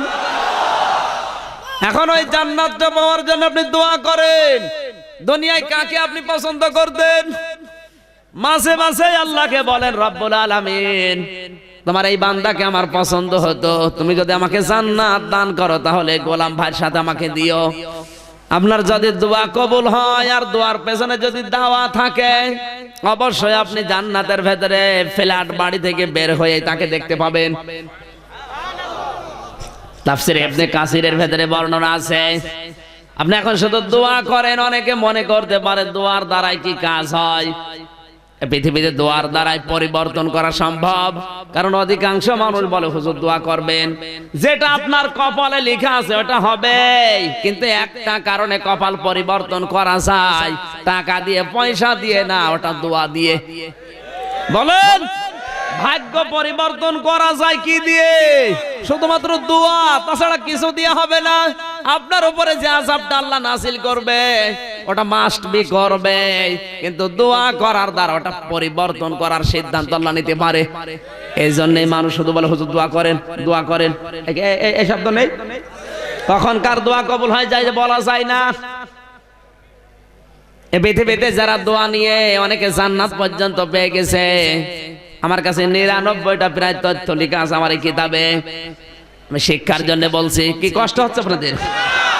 হযরত মুসা আলাইহিস সালামের জামানায় তিনি আল্লাহকে বলে, রব্বুল আলামিন আমার সাথে জান্নাতে যাবে, সঙ্গী হবে, আমি তাকে দেখতে চাই। আল্লাহ বলেন, মুসা তোমার সাথে জান্নাতে যাবে একজন কসাই। মুসা নবী একটু আবেগপূর্ণ নবী ছিলেন, কিছু শুনলেই শুধু প্রশ্ন করতেন। ডাক দিয়ে বলে, রব্বুল আলামিন তুমি আল্লাহ খুঁজে পেলে না, কসাইর নাম বললে। আল্লাহ তাআলা বলেন, মুসা এই কসাই সেই কসাই না, তুমি একটু বাজারে গিয়ে খোঁজ করো, তার পরিচয় এই। বাংলাদেশেরও কসাই আছে না নেই? আপনি 2 কেজি মাংস কিনবেন, মনে হবে 3 কেজি দিচ্ছে, বাড়ি এনে মেপে দেখবেন 1 কেজি 1400 টাকার বেশি হচ্ছে না। কুষ্টিয়ার বড় বাজার একবার গোশত কিনতে গেছি, এত বেশি চুল দিচ্ছে, বললাম ভাই আপনার লস হবে, বস হুজুর হয় হোক, আপনি দোয়া করেন। চিন্তা করেন আমি কি পাগল? আমি দোয়া করবার ঝোল দিচ্ছি আর লাভ হবে, এ কোন পাগল? পাশের দোকানে নিয়ে বললাম ভাই দেখেন তো কতটুকু বেশি দিয়েছে, মাপ দিয়ে দেখি 1400 টাকার বেশি হচ্ছে না। চিন্তা করলাম আল্লাহ বেশি দিয়ে যদি 200 টাকা কম হয়, কম দিলে কি হইতো? অধিকাংশ কসাইয়ের হাতের ভেতরে কি জাদু যেন আছে, শুধু এরকম ঘোরায় 1.5 কেজি হয়ে যায়। এক কথা বলছেন কোরআনে কারীম জানিয়েছে ওয়াইলুল লিল মুতাফফিফিন আল্লাযীনা ইযা কাতালু আলান নাসি ইয়াস্তাউফুন। আল্লাহ পাক বলেন ধ্বংস হয়ে যাক ওই দোকানদার গুলো, ওই ব্যবসায়ী গুলো যারা নেওয়ার সময় বেশি নাই, দেওয়ার সময় কম দেয়। আই খাদ্যে ভেজাল দেওয়া দেশে আছে না নেই? আপনি যদি খাদ্যে ভেজাল দান করেন, বিষ মেশান, ফরমালিন দেন, এটার দ্বারা যত মানুষ অসুস্থ হবে, যত মানুষের রোগ হবে, ব্লাড ক্যান্সার হবে, হার্ট নষ্ট হবে, যত মানুষ অসুস্থ হবে আপনার কারণে, অতগুলো গোনা আপনার আমলনামায় যাবে। যে খাদ্যে ভেজাল দেওয়া, কালো বাজারি করায় মানুষগুলো জাহান্নামে মানুষ। এরা কি? সূরা মুতাফফিফিনের আয়াত। আস্তে এইটাই বেশি বাংলাদেশে মানুষ এখন আত্মীয়র জন্য, রোগীর জন্য যদি ফল নিয়ে যায়, তো রোগী চিন্তা করে কি ফল না বিষ। কথা বললেন না কেন?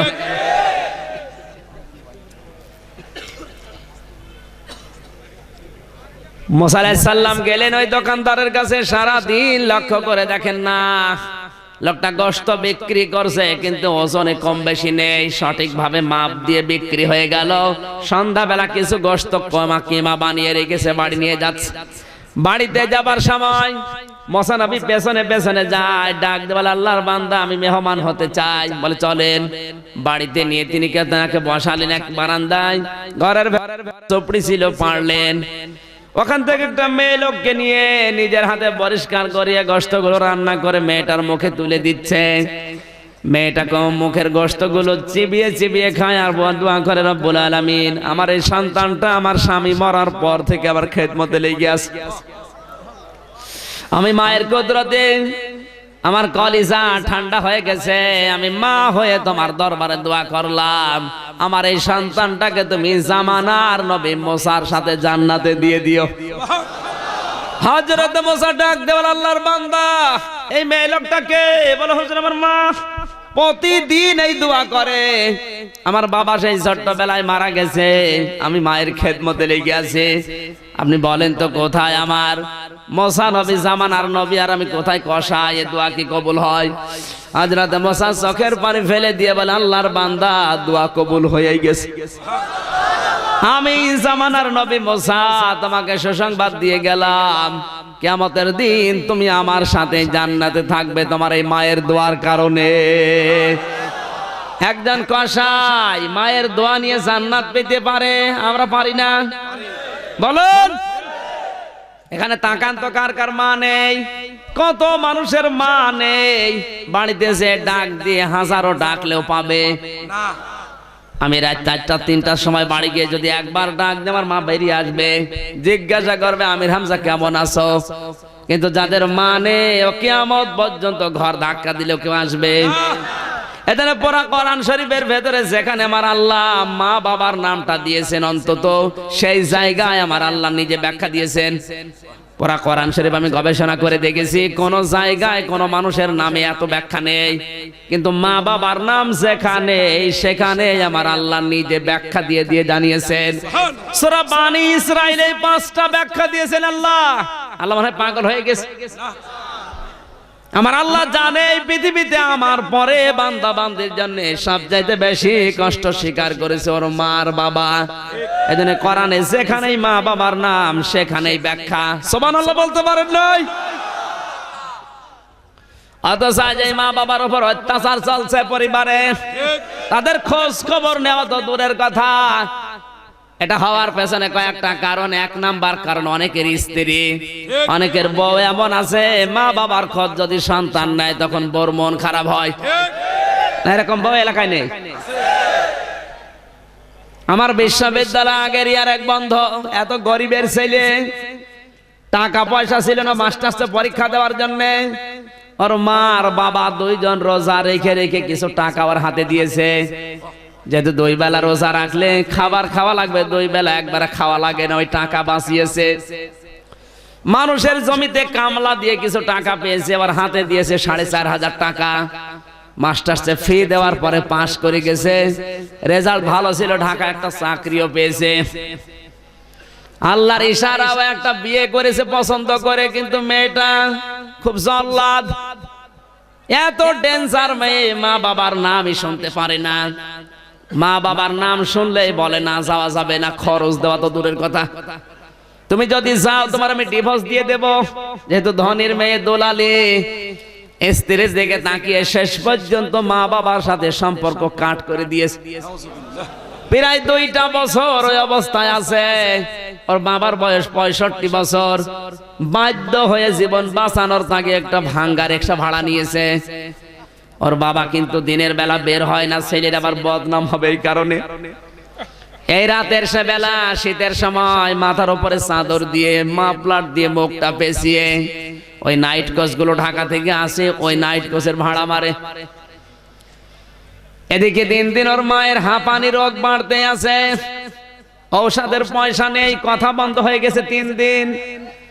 গ্রামে যেন কার সাথে ছেলেটার দেখা, লোকটা বলে আপনি চাকরি করেন, আরামে আছেন, আপনার মা 3 দিন পড়ে আছে টাকা পয়সার অভাবে, চিকিৎসা নিয়ে, এই জন্য কথা পর্যন্ত বন্ধ হয়ে গেছে। স্ত্রীর কাছে অনুমতি চাইতে গেছে, বলে না যাওয়া যাবে না। শেষ পর্যন্ত রাগারাগি করে চলে এসেছে। ঢাকার নাইট কোচে নেমেছে রাত 3টার সময়, তাকিয়ে দেখে একটা রিকশা টিম টিম করে আলো জ্বলছে। ডাক দিয়ে বলে খালি এদিকে আয়। চাদর দিয়ে মুখটা জড়ানো ছিল, মাফলার দিয়ে পেঁচানো ছিল, যেন চেনা যায়নি। ডাক দিয়ে বলছে স্যার আপনি যাবেন কোথায়? শান্তি পাড়ায় জখমিয়ার বাড়ি যাব। কি হয় আপনার? ধমক দিয়ে বলছে কি হয় তোমার জানার দরকার নেই, যাবে কিনা বলো। গলা নিচে করে বলছে ওঠেন স্যার। রিকশায় তুলে নিয়ে যাচ্ছে, এমনিতে কুয়াশার রাত, শীতে কনকন করছে। 3 দিনের প্রায় না খাওয়া শরীর, স্ত্রীর কথা বন্ধ, চারিদিককার টেনশনে মুরব্বী মানুষ, ভাঙ্গা রিকশা আস্তে আস্তে যায়, পিঠের উপরে ধাক্কা দিয়ে বলছে জোরে চালো। আরেকটু যাওয়ার পরে আর একটা ধাক্কা দিয়ে বলছে এই বয়সে রিকশা নিয়ে আসো কেন, চালাতে পারো না। আরেকটু যাওয়ার পরে আবার ধাক্কা দিয়ে বলছে তোমার কি চাইলে নেই, এই বয়সে রিকশা নিয়ে আসো। হঠাৎ করে নিজেকে আর সামলাতে পারে নাই, ডাক দিয়ে বলছে স্যার আমি কি একটু নামতে পারি? কেন? আপনার মোবাইলের লাইট একটু বের করেন তো। মাথার উপর থেকে চাদর ফেলে দিয়ে মুখটা থেকে মাফলার সরিয়ে মোবাইলের সামনে যে বলছে স্যার আপনি দেখেন তো আমার চিনতে পারেন কিনা।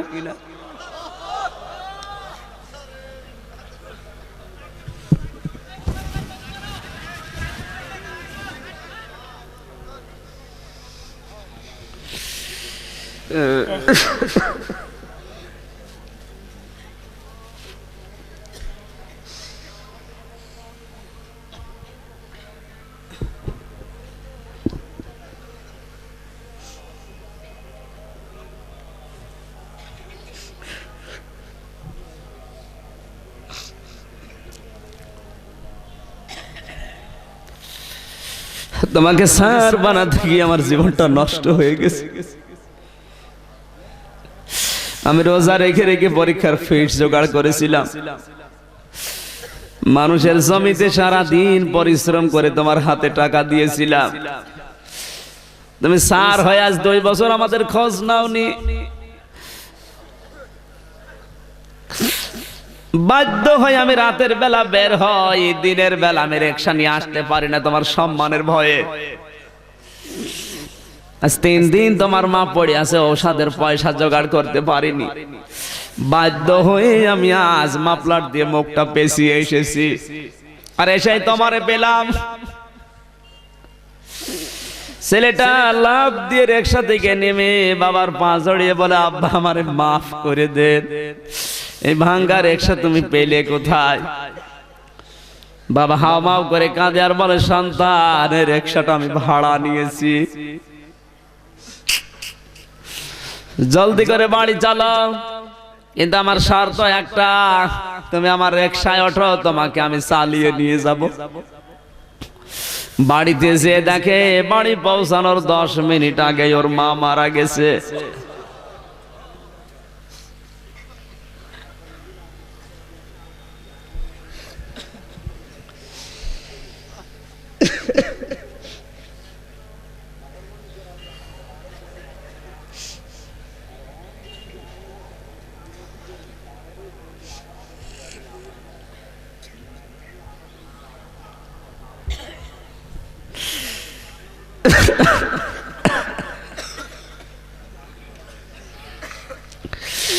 দৃশ্য দেখে বাবাও 2 মিনিটের ভেতরে হার্ট অ্যাটাক করে মারা গেছে। মা বাবার লাশ জড়িয়ে হাওমাও করে কাঁদে, ও মা বাবা আমারে মাফ করে গেলে না, আমি দুনিয়াও হারালাম আখিরাতও হারালাম। বিশ্বনবী এই জন্য হাদিসে জানিয়েছেন, হোমা জান্নাতুকা হোমা নারুকা, মা বাপ তোর জান্নাত, মা বাপ তোর জাহান্নাম।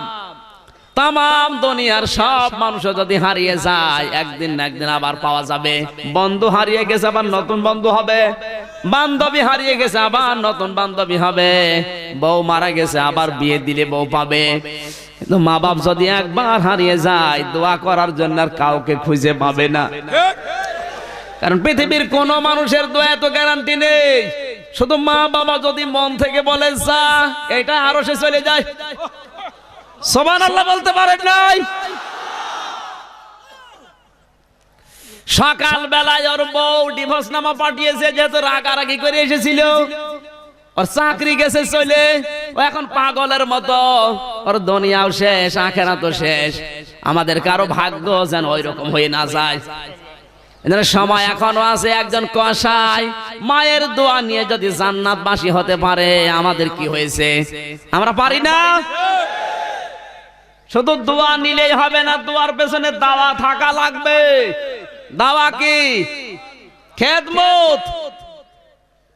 কোরআনে কারীম জানিয়েছে, ওয়াখফিদ লাহুমা জানাহায-যুল মিনার রাহমা ওয়া কুর রাব্বিরহামহুমা কামা রাব্বায়ানি সাগীরা।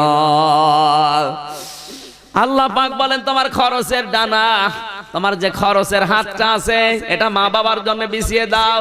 কারণ মায়ের জন্য বাবার জন্য যে টাকা পয়সা, যে সম্মান, যে সময় খরচ হয়, এটা খরচ না, এটা আল্লাহর রাস্তায় সাদকা হয়ে যায়। সুবহানাল্লাহ বলতে পারে। কোরআনে কারীমে আল্লাহ খরচের নীতিমালা দিয়েছেন। ইয়াসআলুনাকা মাযা ইউনফিকুন কুল মা আনফাকতুম মিন খায়রিন ফালিল ওয়ালিদাইনি ওয়াল আকরাবিন। সূরা বাকারা 2 নম্বর পারা 12 নম্বর পৃষ্ঠা 13 নম্বর লাইনে 215 নম্বর আয়াতের প্রথম অংশে আছে। তাফসিরে মাযহারে আল্লামা সানাউল্লাহ পানিপতি লিখেছেন, আল্লাহ তাআলা বলেন, হে নবী, মানুষ যদি প্রশ্ন করে টাকা পয়সা খরচ করব কোন জায়গায়, আপনি বলুন ভালো ভালো কাজে খরচ করবা। আর দুনিয়ায় যত ভালো কাজ, তার 1 নম্বরে আমি আল্লাহ দিলাম মা বাবার নাম। সুবহানাল্লাহ বলেন। খরচ করা লাগবে প্রথমে কার জন্য? মা পান আনতে বলে ওর মনে থাকে না, এরকম সন্তান নেই। আপনি পৃথিবীর যদি বেশি দিন বেঁচে থাকতে চান, আপনার ভাগ্য যদি পরিবর্তন করতে চান, আপনি যদি দুনিয়ার উপরে উঠতে চান, কসম করে বলছি, মা বাবা ছাড়া অন্য কোনো উপায় নেই। কথা বলেন না কেন? তামাম দুনিয়ার পীর সাহেব গুলো যদি আপনার জন্য দোয়া করে, নবীজি বলেছেন ওটা মাথার উপরে উঠতেও পারে, না উঠতে পারে। কিন্তু মা বাবা যদি একটু বলে দেয়, আল্লাহ তুমি আমার ছেলেটা একটু দেখো, ওটা আরো সে ধাক্কা দেয়।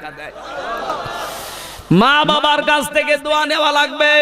দোয়া নিয়ে যদি এই দাওয়া পেছনে থেকে জান্নাত পান, বের হয়েই দেখবেন লোকটা দাঁড়িয়ে, গোলাম ভাই, জিজ্ঞাসা করবেন, ভাই আপনার জন্য দোয়া করেছিলাম, আপনি আমার পাশের ফ্ল্যাটে একটু আসেন, ব্যালকনিতে বসি। মুখামুখি বসবে, হঠাৎ তাদের নজর চলে যাবে জাহান্নামের দিকে। দেখতে পাবে নিজের পরিচিত লোক, আমাদের এলাকার বড় চাচা, ওই তো আমার দাদা, ওই তো আমার বড় ভাই জাহান্নামের দাও দাও করে আগুনে জ্বলছে। একজন আর একজনকে বলবে, ভাই এরা জাহান্নামে কেন? আনিল মুজরিমিন, এই পাপিষ্ঠদের সম্পর্কে আপনি কিছু জানেন? একজন জান্নাতি আর একজনকে কিছুই বলতে পারবে না। দুইজন মিলে বলবে, চলো আমরা জাহান্নামের দারওয়ান ফেরেশতা মালিকের কাছে যাই। জাহান্নামের দারওয়ান কর্কশ ফেরেশতা মালিক দাঁড়িয়ে আছে আগুনের অগ্নিকুণ্ডে, গেট ধরে দাঁড়িয়ে আছে কর্কশ ভাষা নিয়ে। জান্নাতি দুইজন মানুষ যে বলবে, ভাই ওই যে জাহান্নামে জ্বলছে আমাদের পরিচিত মানুষ, ওরা কারা? মা সালাকাকুম ফি সাকার, এরা যে জাহান্নামে পড়ে আছে কোন কারণে আপনি জানেন? মালিক ফেরেশতা বলবে, না আমার জানা নেই, ওদের কাছে জিজ্ঞাসা করেন। এই জান্নাতি মানুষগুলো তখন জাহান্নামের ওই মানুষদেরকে জিজ্ঞাসা করবে, কোন কারণে আপনারা জাহান্নামে? যত মানুষ জাহান্নামে আছে ওরা এক বাক্যে জবাব দেবে, ক্বালু লাম নাকু মিনাল মুসাল্লিন। সবাই বলবে, আমরা নামাজ পড়তাম না। অনোয়াখালীবাসী কান খাড়া করেন, এইটাই আয়াতের শিক্ষা। কোন খ্রিস্টান বলবে আমি নামাজ পড়তাম না, কোন ইহুদি বলবে, কোন হিন্দু বলবে, কোন মুশরিক বলবে, কারণ ওরা তো নামাজই পড়ে না, ওদের নামাজই নেই। বলবে কারা? বলেন। তাহলে যে মুসলমান দাবি করার পরও নামাজ পড়ে না, সে যে দলের লোক হয় হোক, ও জাহান্নামে যাবে। আর কারো ফতোয়া লাগবে? এ ফতোয়া কার? নামাজ যারা পড়বে না, সে যে দলের লোক হোক, ও জাহান্নামে যাবে। মুসা আলাইহিস সালামের কাছে এক যুবতী মেয়ে এসে বলে, আল্লাহর নবী আমি জিনা করেছিলাম, গর্ভবতী হয়েছিলাম, পেটে সন্তান জন্ম হয়েছে আমার, ওর আছাড় দিয়ে মেরে ফেলেছি, আমার মতো গুনাহগার কেউ আছে? আমার এই অপরাধ মাফ হবে? আল্লাহর নবী মুসা আল্লাহর ওহীর অপেক্ষা না করে বলে দিলেন, না তোমার মাফ হবে না। তোমার মতো নিকৃষ্ট দুনিয়ার কেউ নেই। একদিকে জিনা করা, এরপরে গর্ভবতী অবৈধ হওয়া, এরপরে সন্তান জন্ম দেওয়া জারজ, এরপর আবার আছাড় দিয়ে মেরে ফেলা। তোমার মতো অপরাধী দুনিয়ায় কেউ নেই। মেয়েটি নিজের কপালের ভেতরে আঘাত করার বলে, আল্লাহ যৌবন তুমি জাহান্নামের জন্য দিয়েছিলে। হঠাৎ আজরাইল জিবরাইল আলাইহিস সালাম এসে বলে, আল্লাহর নবী মুসা এই মহিলার চাইতে নিকৃষ্ট মানুষ দুনিয়ায় আছে। মুসা নবী আশ্চর্য হয়ে গেলেন, ডাক দিয়ে বলে, ইয়া আখি জিবরাইল, হে ভাই জিবরাইল কি বলেন আপনি? এই মহিলার চাইতে নিকৃষ্ট আবার কে? জিবরাইল বলে, আল্লাহর নবী মুসা এই কথা জানার জন্য আমার আল্লাহ আমাকে পাঠিয়েছে। এই মহিলার চাইতে নিকৃষ্ট মানুষ আমার আল্লাহর কাছে তারা যারা সুস্থ থাকার পরও নামাজ পড়ে না। নামাজ না পড়া মানুষ হত্যা করার চাইতেও খারাপ কাজ, নামাজ না পড়া জিনা করার চাইতেও খারাপ কাজ। কথা বলুন। মুসলমান দাবি করলেও যারা নামাজ পড়ে না, যে দলের লোক হয় হোক, যাবে কোথায়? আসতে বলে, যতদিন আজরাইল না আসে নামাজ আর ছেড়ে দেব না, এ ওয়াদা কারা পারবেন দেখি? লিল্লাহি তাকবীর। দেখেন তো হাত তোলেনি কে? দেখেন তো হাত তোলেনি কে? দেখেন হাত নামান, এত কষ্ট দেওয়ার দরকার নেই।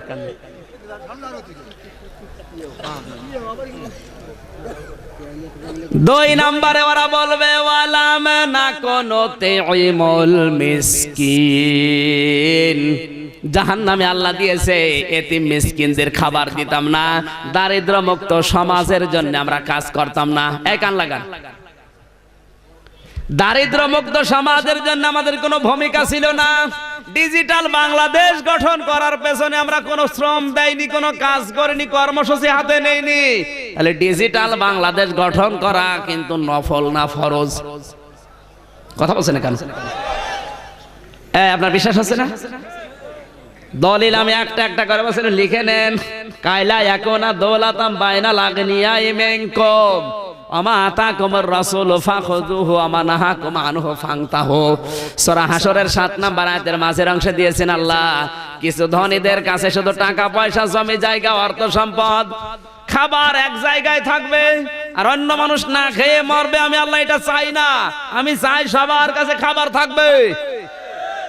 প্রধানমন্ত্রীকে জিজ্ঞাসা করেন, শেখ হাসিনা প্রধানমন্ত্রী এই কথাই বলবে যে শুধু আমি নিজে খেয়ে থাকবো আমি চাই না, সবাই খেয়ে থাকবে, দারিদ্র এবং ক্ষুধামুক্ত বাংলাদেশ গঠন করা আমাদের অঙ্গীকার। এটি প্রধানমন্ত্রী শেখ হাসিনা মোড়ে মোড়ে লেখা থাকে না? বলেন, এইটার থিওরিতে আয়াত, উনি আয়াত দেখে দেখে সিদ্ধান্ত নিয়েছে ভালো কাজ যেই করুক তার মর্যাদা দেওয়া লাগবে। ডিজিটাল বাংলাদেশ গঠন করার জন্য যে স্বপ্ন দেখেছেন তিনি অবশ্যই কোরআনের আয়াত দিয়েই করেছেন, যেন মুসলমানের নেই। এক কথা বলছেন না কেন? 16 কোটি মানুষের জননী প্রধানমন্ত্রী শেখ হাসিনা যে স্বপ্ন দেখেছে এটা বাস্তবায়নের জন্য যে কাজ করবে না, সে যে দলের লোক হয় হোক ও জাহান্নামে যাবে। ফতোয়া আমি দেইনি, কোরআন শরীফ 29 নাম্বার পারা 18 নাম্বার পৃষ্ঠা 13 নাম্বার লাইনে এই আয়াত নাম্বার হচ্ছে 44। বাড়িতে যে মিলান যে তাফসীর পড়বেন সেই তাফসীরেই পাবেন।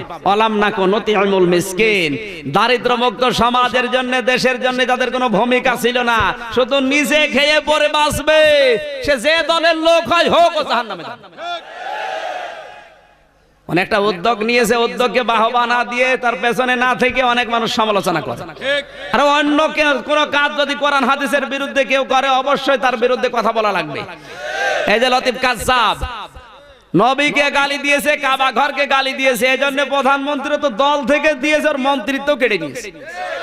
বলেন, আমরা খুশি এবং রাজি, আরো খুশি হতাম লোকটাকে যদি ফাঁসি দিত, কারণ আমাদের নবী বিশ্ব নবীকে গালি দিয়েছে। কথা বলেন, এই কাজ্জাবের মতো যারাই নবী নিয়ে ইসলাম নিয়ে কটূক্তি করবে তাদের সর্বোচ্চ শাস্তি ফাঁসি চাই।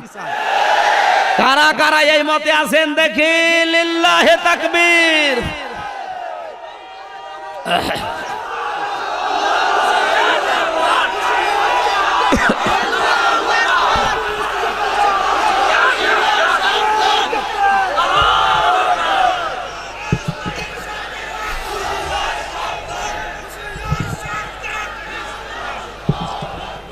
আমার ভাইরা, আমার শিক্ষা দেওয়ার বিষয় ছিল এই, পৃথিবীতে ডিজিটাল করার জন্য শুধু একা একা তিনি পারবে না, 16 কোটি মানুষ আমাদের এক হওয়া লাগবে। আর এই এক মতের সাথে যে যাবে না, ও যদি মনে করে এটা আওয়ামী লীগের কাজ, ওরা করে করুক গা, আমরা ওর ভেতরে নেই, কসম করে বলছে আপনি জান্নাত যেতে পারবেন না। কারণ ডিজিটাল মানে চলমান, ডিজিটাল মানে গতিময়, ডিজিটাল মানে একটার পরে একটা 99টা অর্থ হয় ডিজিটাল। কিন্তু এই থিওরি যদি বাস্তবায়ন করেন শুধু নিজে খাবো অন্য না খেয়ে মরুক, আপনি আগে জাহান্নামে যাবেন। কথা বলুন, সামাজিক জীবনও ডিজিটাল করা লাগবে। অনেক ধনী মানুষ আছে শুধু নিজের আখের গোছাচ্ছে। আল্লাহর নবী বলেন, আমার কোন উম্মত যদি ধনী হয়, কমপক্ষেও নিজে যখন এশার নামাজ পড়ে বাড়িতে ঘুমাতে যাবে 40টা ঘরের খোঁজ নিয়ে ঘুমাবে। এরকম ধনী উম্মত এখন ঘরে ঘরে। পুরা নোয়াখালী খুঁজে দেখেন তো পাওয়া যায় কিনা। আমরা ডিজিটালি বুঝি না অনেকে। প্রধানমন্ত্রী শেখ হাসিনা যদি এই থিওরি কোরআনের আয়াত নিয়ে দিয়ে থাকে অবশ্যই ধন্যবাদ পাওয়ার যোগ্য, কিন্তু এটা বাস্তবায়ন করার জন্য আমার আল্লাহ থিওরি দিয়েছেন ডিজিটাল করতে চাও, ওমা আতাকুমুর রাসূলু ফাখুযুহু ওমা নাহাকুম আনহু ফান্তাহু। আমার নবী যা দিয়েছে সেগুলো আঁকড়িয়ে ধরা লাগবে, নবী যেটা নিষেধ করে ওটা ছেড়ে দেওয়া লাগবে। আল্লাহর নবী জানিয়েছেন উম্মতরা সুদ ভিত্তিক অর্থনীতি বর্জন করো, যাকাত ভিত্তিক অর্থনীতি কামড়িয়ে ধরো। কথা বলছে না কেন? এখন যদি যাকাত বিদায় করে দিয়ে সুদ আঁকড়িয়ে ধরে ডিজিটাল হবে না টাল হবে? আব্দুল্লাহ বিন মুবারকের জীবনে দেখলাম এত বড় আলেম ছিল, তার নাম জানে না এমন কোন আলেম দুনিয়ায় নেই। তিনি একবার হজে যাওয়ার জন্য মনস্থ করলেন, টাকা পয়সা পর্যন্ত গোছানো হয়ে গেছে, বেডিং খেতা বাধা শেষ। হঠাৎ তাকিয়ে দেখে তার 7 বছরের ছেলে কাঁদতেছে। জিজ্ঞাসা করে, বাবা কাঁদো কেন? ছেলেটা বলে, আব্বা আমি ওই পাড়ায় গিয়েছিলাম, দেখি ওরা মাংস রান্না করে খাচ্ছে, আমি চেয়েছি আমারে দিল না, ঘাড়ে ধাক্কা দিয়ে তাড়িয়ে দিল, আমার মনে দুঃখ লেগেছে, এই জন্য কাঁদতেছি। সন্তানের কান্না থামানোর জন্য নিয়ে গেলেন, হাতটা ধরে বাড়িতে সালাম দিলেন, আসসালামু আলাইকুম ইয়া আহলাল বাইত। বাড়ির ভেতর থেকে মালিক বেরিয়ে দেখে আব্দুল্লাহ বিন মোবারক ছেলে নিয়ে দাঁড়ানো। বলে হুজুর এত বড় আলেম আমার বাড়ির সামনে আসেন, আমার বাড়ির ভেতরে কি খেদমত করব আপনার? হযরতে মোবারক বলে বন্ধু আমি ব্যস্ত মানুষ, বাড়ির ভেতরে যাওয়ার মতো সময় আমার হাতে নেই, আমি হজে যাচ্ছিলাম। তোমাদের বাড়িতে মাংস রান্না হয়েছে? বলে হ্যাঁ। আমার এই ছেলেটা এসেছিল? বলে হ্যাঁ। চেয়েছিল? বলে হ্যাঁ। দাও নাই কেন? কথা বলে না। চোখের পানি ফেলে দিয়ে বলে হুজুর দুঃখের কথা বলবো কি, আজ 3 দিন পর্যন্ত আমার চুলায় কোনো আগুনই চলে না। আমি ময়দানে গিয়েছিলাম কাজের সন্ধানে, কিন্তু কাজ পাইনি। প্রতিমধ্যে আসার সময় দেখি একটা মরা গরু পড়ে আছে। রাস্তার আশপাশে মানুষ দেখতে না পেয়ে চামড়া ছিলে কিছু মাংস নিয়ে এসেছি। জীবন বাঁচানোর তাগিদে আমার পরিবারস্থ লোকদেরকে সিদ্ধ করে খাওয়াচ্ছিলাম। আপনার ছেলেটা এসে হাজির, আপনি তো ধনী মানুষ, যাকাত ফিতরায় খান না, এই মরা গরুর মাংস খাবেন? বারবার ওকে ফেরত দিয়েছি, ও ছোট মানুষ যায় না, এই জন্য ঘাড়ে ধাক্কা দিয়ে বের করে দিয়েছি। মরা গরুর মাংস যদি আপনার ছেলেকে না দিয়ে ভুল করে থাকি, মেহেরবানি করে আমারে মাফ করে দেন। হযরতে মোবারক কেঁদে ফেললেন। এক দৌড়ে বাড়িতে গেলেন, হজে যাওয়ার টাকাগুলো লোকটার হাতে এনে দিয়ে বলে ভাই আমি ফরজ হজ করেছি, নফল হজে যাচ্ছিলাম, আমার দরকার নেই। এই টাকাগুলো নিয়ে আপনি পরিবারস্থ লোকদেরকে খাবার কিনে খাওয়ান, বাকি টাকা ব্যবসা বাণিজ্য করে প্রতিষ্ঠিত হন। কোনো দিন এই টাকা আমার আর দেওয়া লাগবে না। আপনি আমার এলাকায় বসবাস করেন, এত কষ্টে আছেন, আমি খোঁজ নিতে পারি নাই। কিয়ামতের দিন আপনি আমাকে কাঠগড়ায় দাঁড় করাবেন না, আল্লাহর রাস্তায় টাকাগুলো আপনার দান করে দিলাম। 45 দিন পর হযরতে মোবারকের বন্ধু এসে বলে মোবারক তুমি হজ থেকে কবে আসলে? হযরতে মোবারক বলে বন্ধু এবার তো আমি হজে যাইনি। কি বলো তুমি? আমি যখন আল্লাহর ঘর তাওয়াফ করে দেখলাম তুমি আমার সামনে, আমি যখন সাফা মারওয়া দৌড়াদৌড়ি করে দেখলাম তুমি আমার সামনে দৌড়াচ্ছ, আমি যখন মিনা মুজদালিফায় যাই দেখলাম তুমি আমার সামনে আছো। তাড়াতাড়ি বলো তুমি হজ থেকে আসলে কবে? মোবারক বলে বন্ধু আমি সত্যি হজে যাইনি, হজের টাকাগুলো আমার এক গরিব প্রতিবেশীকে দিয়ে দিয়েছি। ওই রাতে তাকে স্বপ্ন দেখানো হচ্ছে মোবারক তুমি হজে আসো নাই, তাতে কি হয়েছে? তোমার যে স্যাক্রিফাইস, তোমার যে দান, গরিব প্রতিবেশীর জন্য তুমি যে ভূমিকা রেখেছো, তোমার এই দানটা আল্লাহ এত বেশি কবুল করেছে, পছন্দ করেছে, একটা ফেরেশতাকে তোমার আকৃতি ধারণ করিয়ে হজের সব কাজ আমাকেই করে দিয়েছে। আর এই বছরে আরাফাতের ময়দানে যত লক্ষ লক্ষ মানুষ হজ করতে এসেছে, তোমার এই দানের ওসিলায় আমার আল্লাহ সবার হজ কবুল করে নিয়েছে। শুধু নিজে খেয়ে পরে বাঁচবেন, নিজের দলের লোক খেয়ে থাকবে, অন্য দলের লোক না খেয়ে মারা যাবে, এর নাম ডিজিটাল। এটা সামাজিক জীবনের ডিজিটাল। এটা যারা করার জন্য ভূমিকা নেবে না, উদ্যোগ নেবে না, কর্মসূচি হাতে নেবে না, সে যে দল করুক জাহান্নামে যাবে। এই কথা বলুন। আজ আমাদের কোনো উদ্যোগ নেই, কর্মসূচি নেই, প্রধানমন্ত্রী একা একা কি করবে?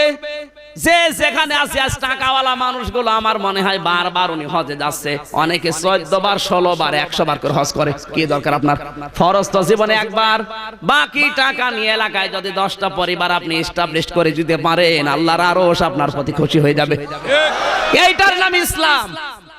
আর সবাই যে যেখানে আছে টাকাওয়ালা লোক, এই মানুষগুলো যদি এগিয়ে আসে, আমার মনে হয় বাংলাদেশ ডিজিটাল করতে 41 সাল না 41 ঘন্টায় যথেষ্ট। অকন্না নাখুদ মাল খায়দিন, ওরা বলবে জাহান্নামে আল্লাহ দিয়েছে, এই কারণে আমরা সমালোচনা করতাম বেশি। আজ তো সমালোচনা নেই, আছে মানে আপনি চার দোকানে যান, 180 মাইল বেগে চালাচ্ছে, চার দোকানে বসে বসে আলেমদের ভুল ধরে, অথচ পেটে বোম মারলে আলেম বলতে পারে না। আলেমের ভুল যদি আলেম ধরে মেনে নেওয়া যায়, ও দণ্ড মূর্খ, কিচ্ছু বোঝে না, আলেমের ভুল ধরে মেনে নেওয়া যায় না। আর কিছু মানুষ এখন তৈরি হচ্ছে, হুজুর দেখলে ওদের মন খারাপ হয়। ডিজিটাল মানুষেরা হুজুর দেখলে যেন কেমন কেমন করে। আমি যে বিমানে একবার আসছিলাম যশোর থেকে, চা দিয়ে গেল বিমানবালা। চা খাওয়ার সময় আমি ডান হাত দিয়ে খাচ্ছি, আমার পাশে একজন বসে ভদ্রলোক, দাড়ি গপ কিছু নেই, নমো। উনি বাম হাত দিয়ে শুরু করেছে। মনে করলাম হয়তো মাসলা জানেন একটু শিখিয়ে দেয়, বললাম ভাই বাম হাত দিয়ে খেতে নেই, বাম হাতে শয়তান খায়। ওরে বাবা বলতে দেরি যুদ্ধ শুরু হয়ে গেছে। আমার বলছে হুজুর চুপ করে থাকেন, আমার চা আমি খাবো, আপনার চা আপনি খান, যেই হাত দিয়ে ইচ্ছা সেই হাত দিয়ে খাবো। ডান হাত আল্লাহ বানিয়েছে, বাম হাত আল্লাহ বানিয়েছে। চিন্তা করলাম আল্লাহ যদি না মানে না মানবে আমার ধুয়ে ফেললো কেন?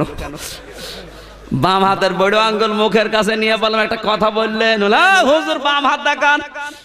আমি বললাম ডান হাতও আল্লাহ বানিয়েছে, বাম হাতও আল্লাহ বানিয়েছে, একটা দেখালেই হইল।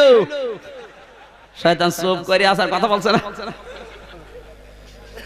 হুজুর দেখলে ও চুলকানি ওঠে, হুজুর যদি একটু জোরে যায় বলবে দাওয়াত পেয়েছে, যদি একটু আসতে যায় বলবো কি খাওয়া খেয়েছে, আমরা করবো কি? কোন কায়দা আমাদের শান্তি নেই। মানে সমালোচনা করতে করতে ওর মনই হয়ে গেছে ওইরকম। অকন্যা নুকাদ্দিবু বিয়াউমিদ্দিন, ওরা বলবে আমরা কিয়ামত যে আছে বিশ্বাস করতাম না। আমরা অনেকে কিয়ামত আছে বিশ্বাস করি না, শুধু মুখে স্বীকার করছি কিয়ামত আসে, কিন্তু কিয়ামতের বিশ্বাস কাকে বলে আমরা অনেকে জানি না। বলেন কষ্ট হচ্ছে আপনাদের? যারা জেনে ছিল তাদের দিকে তাকান। হযরত ওমর কিয়ামত বিশ্বাস করতেন কেমন করে বা তাকান, তার জীবনে থেকে বলছি। হযরত আব্দুল্লাহ পড়ছেন মক্তবে, হোসাইন বারবার কলম ফেলে দেয় আর বলে আব্দুল্লাহ কলম তুলে দাও। তিনবার কলম তুলে দিয়েছে, চতুর্থবার আবার ফেলে দিয়ে বলে কলম তুলে দাও।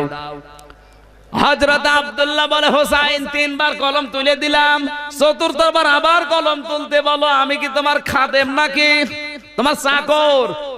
হযরত হোসাইন বলে আপনি শুধু আমার চাকর না, আপনার বাবা পর্যন্ত আমার নানা চাকর। খাদেমের বাচ্চা খাদেম, আপনি কলম তুলে দেন। প্রেসিডেন্টের ছেলে গেছে রাগ হয়ে, বাবাকে বলে আব্বা আমি আর মাদ্রাসায় পড়বো না, আমাকে খাদেমের বাচ্চা খাদেম বলে গালি দিয়েছে হোসাইন, আমি বিচার চাই। বলে জমার সময় বিচার হবে। হাজার হাজার সাহাবীরা হযরত আমার খুতবা দিলেন, ডাক দিয়ে বললেন সাহাবীরা এখানে হোসাইনের নামে বিচার দিয়েছে আমার সন্তান আব্দুল্লাহ। হোসাইন কোথায়? সামনে আসো। তুমি আমার ছেলেকে গালি দিয়েছো? বলে হ্যাঁ। কেন দিলে? হযরত হোসাইন বলে খলিফা বুকে হাত দিয়ে বলেন তো আপনি কি আমার নানার খাদেম না? হযরত ওমর কথা বন্ধ হয়ে গেছে, দর দর করে চোখ দিয়ে পানি পড়ছে। ডাক দিয়ে বলে হোসাইন কথাটা লিখে দিতে পারবে? বলে কাগজ নিয়ে আসেন। খেজুর পাতা নিয়ে এসেছে, পাতার উপরে লিখে দিয়েছে ওমর আমার নানার খাদেম ছিল, আমি লিখে দিলাম ইতি হোসাইন ইবনে আলী, সই করে দিলাম। হযরতে হোসাইন কাগজটা হাতে দিয়ে দিলেন ওমরের। হযরত ওমর কাগজটা নিয়ে সোমা খাচ্ছে, ডাক দিয়ে বলে নবীর সাহাবীরা বিচার হয়ে গেছে। সন্তানকে বলে আব্দুল্লাহ তুমি মনে করছো আমি বিচার করি নাই? না, এই বিচার শুধু দুনিয়ায় কাজে লাগবে না, আখিরাতেও কাজে লাগবে। কিয়ামতের ময়দানে আমার জীবনের কি কবুল হবে আমি বলতে পারি না, কোনো গ্যারান্টিও আমার হাতে নেই। আমি যখন মারা যাব এই কাগজটা আমার কাফনের মাঝখানে দিয়ে দিও। কিয়ামতে যখন আল্লাহ জব্বার আর কাহার নাম নিয়ে বিচার আরম্ভ করবে, আমার জীবনের কিছুই যদি আল্লাহর পছন্দ না হয় এই কাগজটা উঁচা করে ধরবো। রব্বুল আলামিন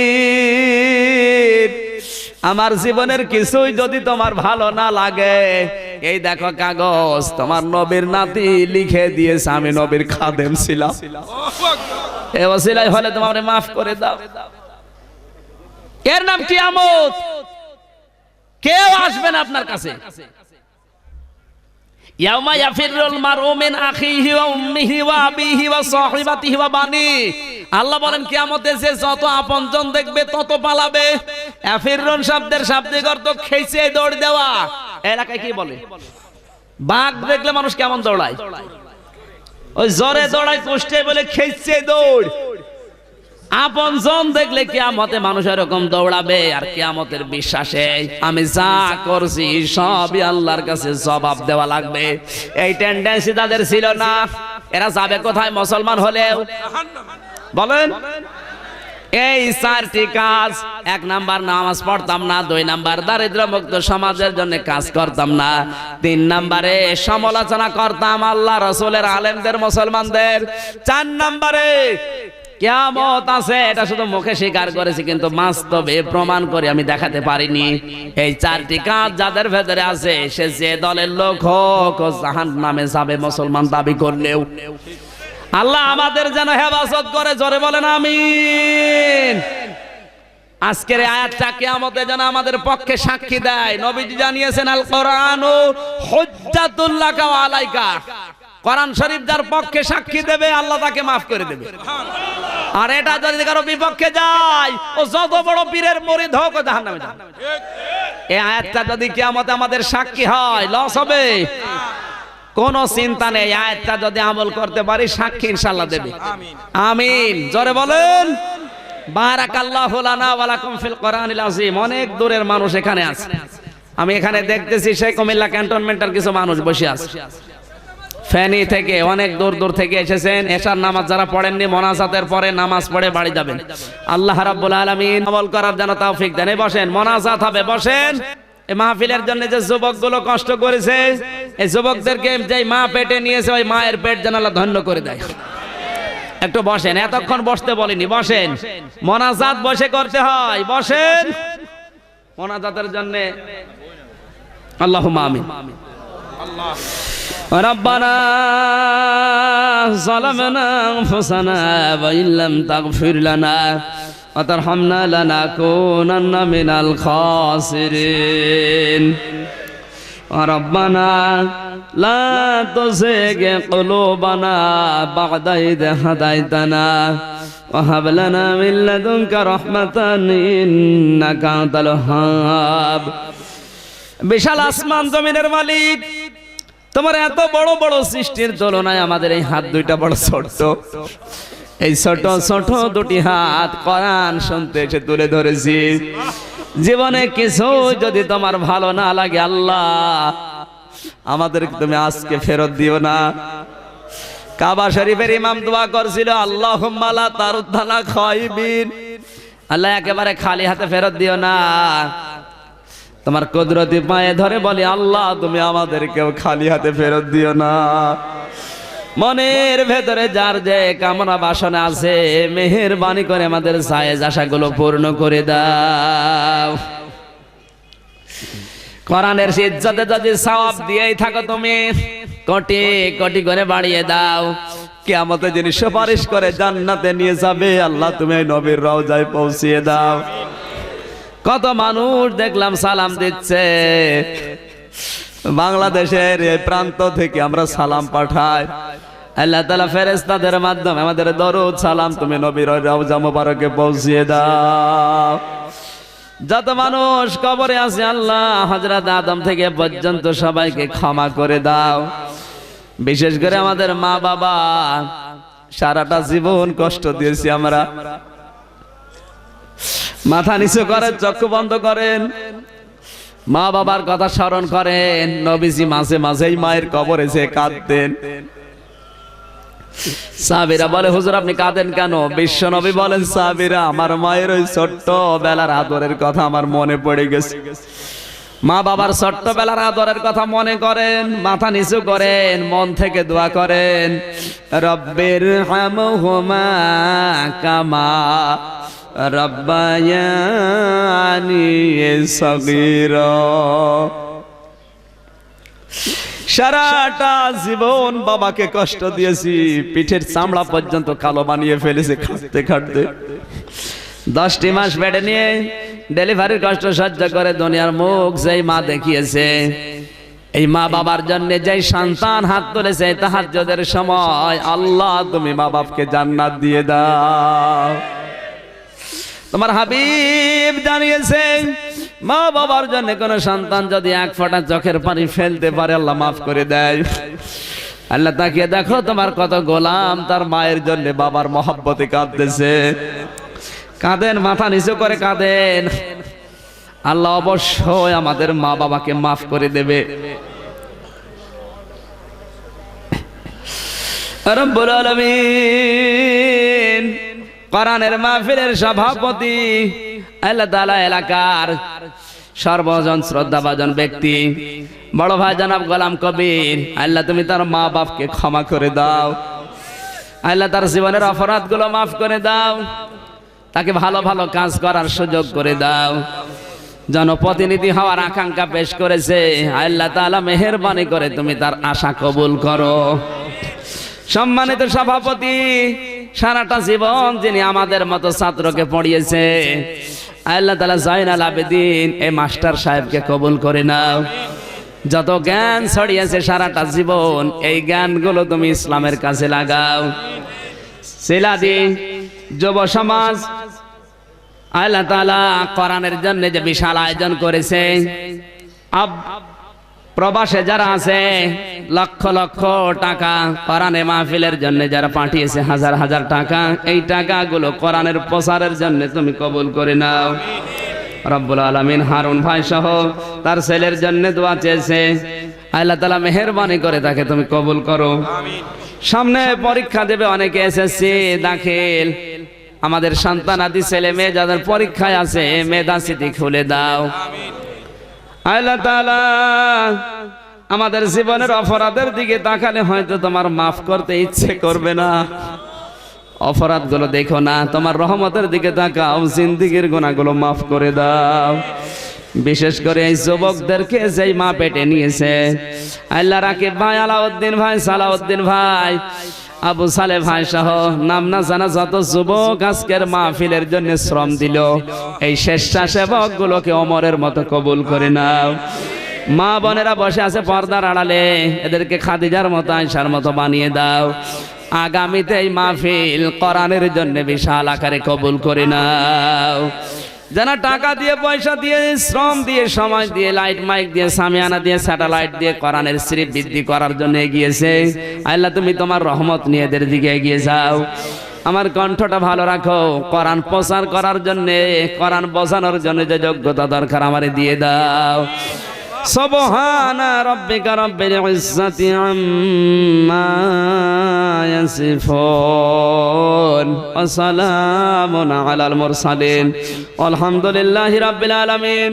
মরণ যেদিন আসবে তোমার এই পবিত্র কালেমা আমাদের নাপাক জবানে দিয়ে দিও, লা ইলাহা ইল্লাল্লাহু মুহাম্মাদুর রাসূলুল্লাহ। সুন্নাত নয় শুধু দাওয়াতের মেহমান, সুন্নাত নয় শুধু খাওয়া শেষে মধুপান, আরো কিছু সুন্নাত আছে তুমি জানো কি? জানবে ও জীবনে কখনো তা মানো কি? আরো কিছু সুন্নাত আছে তুমি জানো কি? জানবে ও জীবনে কখনো তা মানো কি? গ্রাম তো অনেক দূর দূরান্ত থেকে আসছে মানুষ। সুন্নাত শুধু নয় মজলুম সহায়ক, সুন্নাত ওহুদের জালিমের প্রতিরোধ, সুন্নাত শুধু নয় নির্জনে ধ্যানে যাওয়া, আর সুন্নাত হলো পাথরে আঘাত খাওয়া। মোহাব্বতে তার সুদিনের সাথী তুমি, মোহাব্বতে তার সুদিনের সাথী তুমি, দূরে দিনেও তার পাশে থাকো কি? আরো কিছু সুন্নাত আছে তুমি জানো কি? জানলেও জীবনে কখনো তা মানো কি? সুন্নাত কোরআনের সমাজ বিনির্মাণে বৈরী সকল পথ মারিয়ে চলা, সুন্নাত